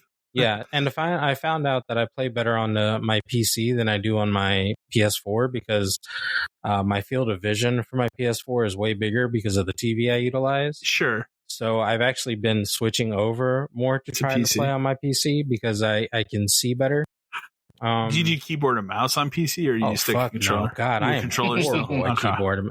I am like a first grader on keyboard and mouse. I know the W, the A, the S, and the D. I know that, but guess what? I feel like I'm learning a foreign language when I play on keyboard. Fair enough. So it's very difficult for me to adapt. So I try to only tend to play games with controllers just to make my life easier. But yeah, I would probably say I don't have a game I just kind of Dan was saying Earthbound is one he goes to, but I don't have a game that I typically know the complete ins and outs of because I've played it, so many times. Just because if I'd say any game, it'd probably be Turtles in Time. But I don't go back and play it even now. I have the Cowabunga collection for my PS4. I actually have the physical cart for Turtles in Time, and I still don't plug it in because I just don't have the availability to do that. But yeah, I think I lean more towards the beat 'em up games. I really enjoy just the idea of going side to side and just working through whatever the fuck. Just working through whatever the fuck is on my face. So I mean, it's good. Like I said, when I played through Mario RPG this year, I really enjoyed the remake. So that could be something that might be something I kind of shoot back and forth to every year because number one, it didn't take a lot of my time. No, and it seems pretty simple to kind of go back and replay if I really feel like the niche to do so. For sure. Yeah. All right. Well, we're going to end the podcast because we held off on doing this because Dan, you weren't here last time we recorded with our top 5 lists. I don't know. Are you making yours top 5? Or are you I'm racing going stuff? That was a running thing throughout the year where it was Fair enough. Move stuff around. I'll keep mine at 5 as well. Yeah. So, and then I did. I put movies in here as well. You don't have to. I'll do that. I can't even think of 5 movies. I saw so many movies this year. Mission Impossible. There you go. Done. There you go. I'm sure. It was a pretty good. That was a good one. It's good. I enjoyed it. Mario. There you go. There's another. So the way we do our top 5 list, just so people haven't listened to it before, is it's not necessarily games that came out last year. It's just the top 5 games we played last year that we really enjoyed. Yeah, I mean, we try to keep it recent. Otherwise, for the most part, it is just because Mario RPG number 1 again. You know what I mean? But so I'll go backwards from 5 to 1. So number 5, Diablo 4. It's actually something I really want to get back into playing because I played a ton of it when it first came out and it kind of jumped off. The new season starts January 23rd. Yeah, so I think I might jump back in. Number 4, Sea of Stars. Like, that game is incredible. Yeah. It's such a good, like, old school RPG with new elements that I could not put it down. I just loved how it played. I loved the story, all that kind of stuff. It was great. Number 3 was Yakuza Like a Dragon. Yeah. Like, that game is incredible game. Amazing. I don't know why it took me so long to play that game. It's so good. Like, it's great. Everything about it's great. Infinite Wealth looks like it's that game. The switch 100. The switch to making it an RPG is like way more natural than I think you would have expected. It's weird how good it works. Yeah. Like, and as someone who just played a lot of Lost Judgment, and that was like number 7 or 8 on my list, like, they are 2 games set in the same universe that are completely different. And it's so weird to play those 2 games like after each other, but they're great. Number 2, I had Spider-Man 2. Again, very, very good game. Great game. Loved it. I'll probably play it again at some point. Probably like a year or so. Well, they're going to do a new game plus trophy. I'm sure you'll do that. I might. Yeah, if they add more trophies, I'll be back for sure. I still maintain it's not as good as the first one. Like, there are things about it, like especially towards the end, where it seemed to just kind of drag.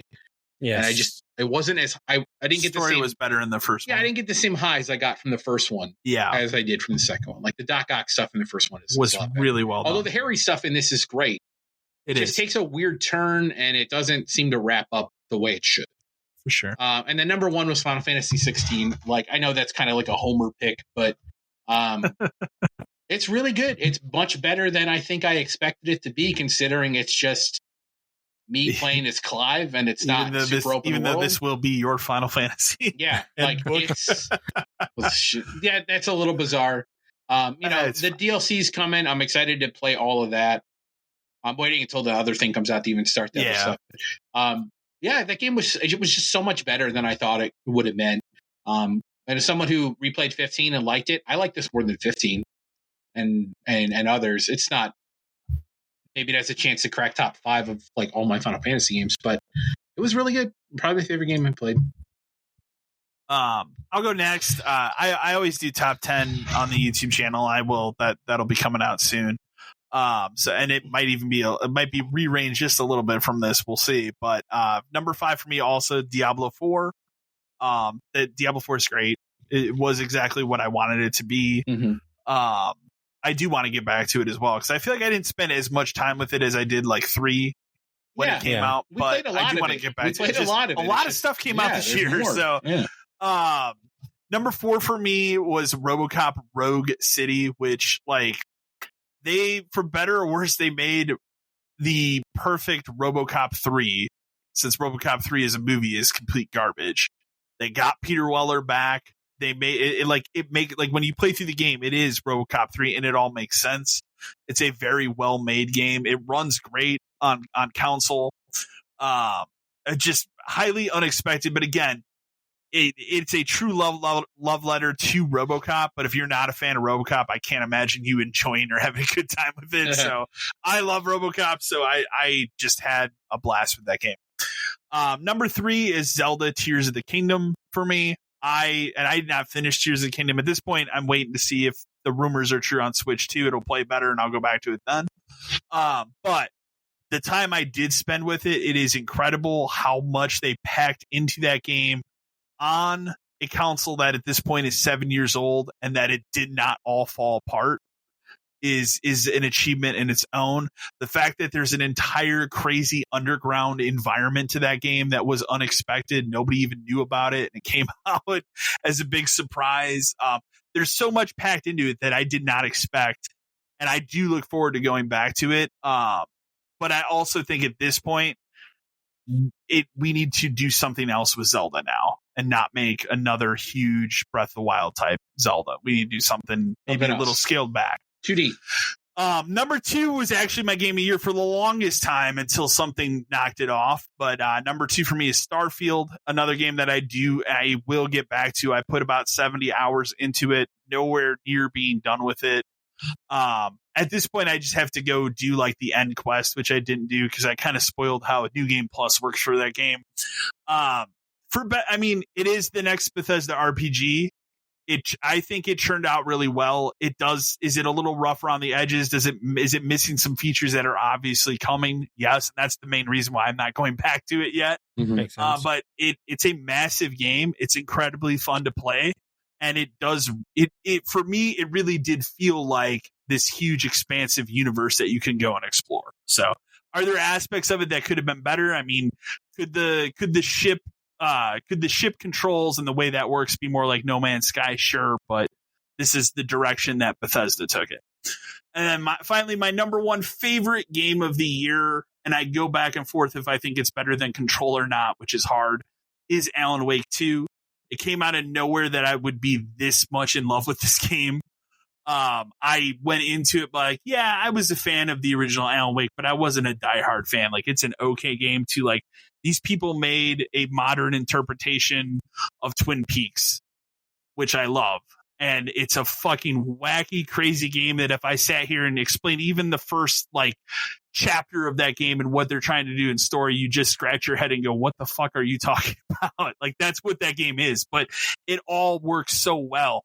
The fact that the way Remedy made that game so that it has FMV sequences that are perfectly paced with gameplay, the whole musical sequence that is fucking bananas in the entire thing. Like, that was not something I ever expected to see.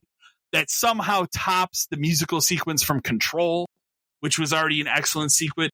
And the fact that this game is not only a sequel to Alan Wake, but it kind of is a quasi sequel to Control, which is insane. So it is now. Like, those are just the same. They're building their universe. I mean, the bad guy in this is essentially kind of the bad guy that was pulling the strings in Control as well. You just don't know that until this game. So gotcha. I'm excited for whatever they do next. It sounds like they're doing Control 2 and whatever that co-op game is. So, but that is my game of the year. And I will tell you when I do my YouTube list, that's not going to change.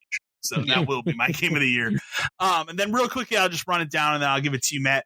I did top 5 movies that I saw this year. I'll run them down really quick. Number 5 for me was Beau is Afraid, which is one of the weirdest, strangest movies I've ever seen. It has probably my single favorite movie scene in a movie I saw this year, which is the crazy bathtub sequence. I can't even explain it. It's the most surreal fucking thing you'll ever see in your life. But that movie, for better word, it's fucking fantastic. Not something I'd probably ever watch again, but highly recommended. Number 4, Super Mario Brothers. I loved it. It's what I wanted a Mario movie to be when I was a kid. So I'm happy that in my lifetime I was able to get that. Number 3, Talk to Me. Great horror movie that has. I love horror movies that have rules and they stick to the rules. They don't start making up bullshit. This is a movie that sticks to the premise and the rules that they set forth. It's pretty fucking crazy and it's definitely worth your time. Number 2 was my favorite movie I saw in a theater this year, and that's Evil Dead Rise. A lot of it had to do with being in a packed, sold-out movie with people and getting those reactions. Like, getting people like, wow, that's fucking crazy. For me, I laughed at the entire thing because I'm fucking crazy. But I loved it. And then number 1, my favorite movie of the year, Godzilla -1. I can't even stress how good, like, how a $15 million Godzilla movie is somehow the best movie of the year. And I did not expect it, but like, holy shit, that movie is so much more than it should be. Like I said this before, it's emotional, like weirdly emotional. I didn't think walking into a Godzilla movie I was going to walk out thinking, like, contemplating like life, but that's what that movie has. And it's really fucking wild and I cannot recommend it enough. So, I will go ahead and turn over to you, Matt, and then we can wrap up here. Yeah, totally. I felt Disney Speedstorm was on my bottom 5. It was a solid game when I was playing it, and kind of just like something different from Mario Kart, and I mean, if you're a fan of Disney characters, I think you'd be a fan of that in general. 4 for me was Mario Wonder. I did think it held up this year to everything else I played, which was pretty solid. 3, Spider-Man 2. Really can't say much about it. It's a good game. Like you said, though, I think the ending was definitely kind of just too long. Like, it takes like one little weird forced twist at the end of that thing. Yeah, where it's just like, that's weird. His motivations don't seem correct. But yeah, okay. I mean, there was, and then like, but I mean, it was still good. I did enjoy my time with it. Diablo 4 is number 2 for me. That was a solid game when I was playing through it. And it was actually cool to see like a lot of people that never played a Diablo game on my feed talking about Diablo and the fact that they bought it and they were good at it, like they were into it, you know. So that was it's really been sweet. that long since the last one where you can have that happen. Yeah, it was so good. And then one Mario RPG. I mean, that's been my hype train since I don't know, since we started this fucking since they announced it. Every time we talk about games, that's my go-to. That or Tenchu. If they gave me a Tenchu remake this year, I'd be fucking. Hey man, down. maybe that 2024 is the year of Tenchu remake. Listen, I would buy a PS5 if Tenchu drops, like a remake of Tenchu. Just give it to me and I'll buy a PS5. I'll be fine with that. But yeah, Mario RPG, solid throwback. I really enjoyed like the little things that they added into it, and it just kind of made it a better enhancement for me. So those are my top 5. I would have done movies, but to be honest with you, I can't even remember all the movies I saw. To be fair, I had to sit and think about it a little bit, but I saw more movies this year in theater than I did the last year that we really were going to the theater, which was 2019. And that's wild to me. Yeah, there were some good ones this year. So, I mean, definitely get out there. It was a good year I enjoy going to the theater. So I still love it. It was a good year I still one of enjoy my favorite it. Experiences. Popcorn for sure. And a fucking drink. There you go. I'm sold. But anyways, as always, send your emails to podcast572@gmail.com, and we will be back in another 2 weeks with another edition of the podcast. As always, thank you for listening. Thank you, everyone. Be safe.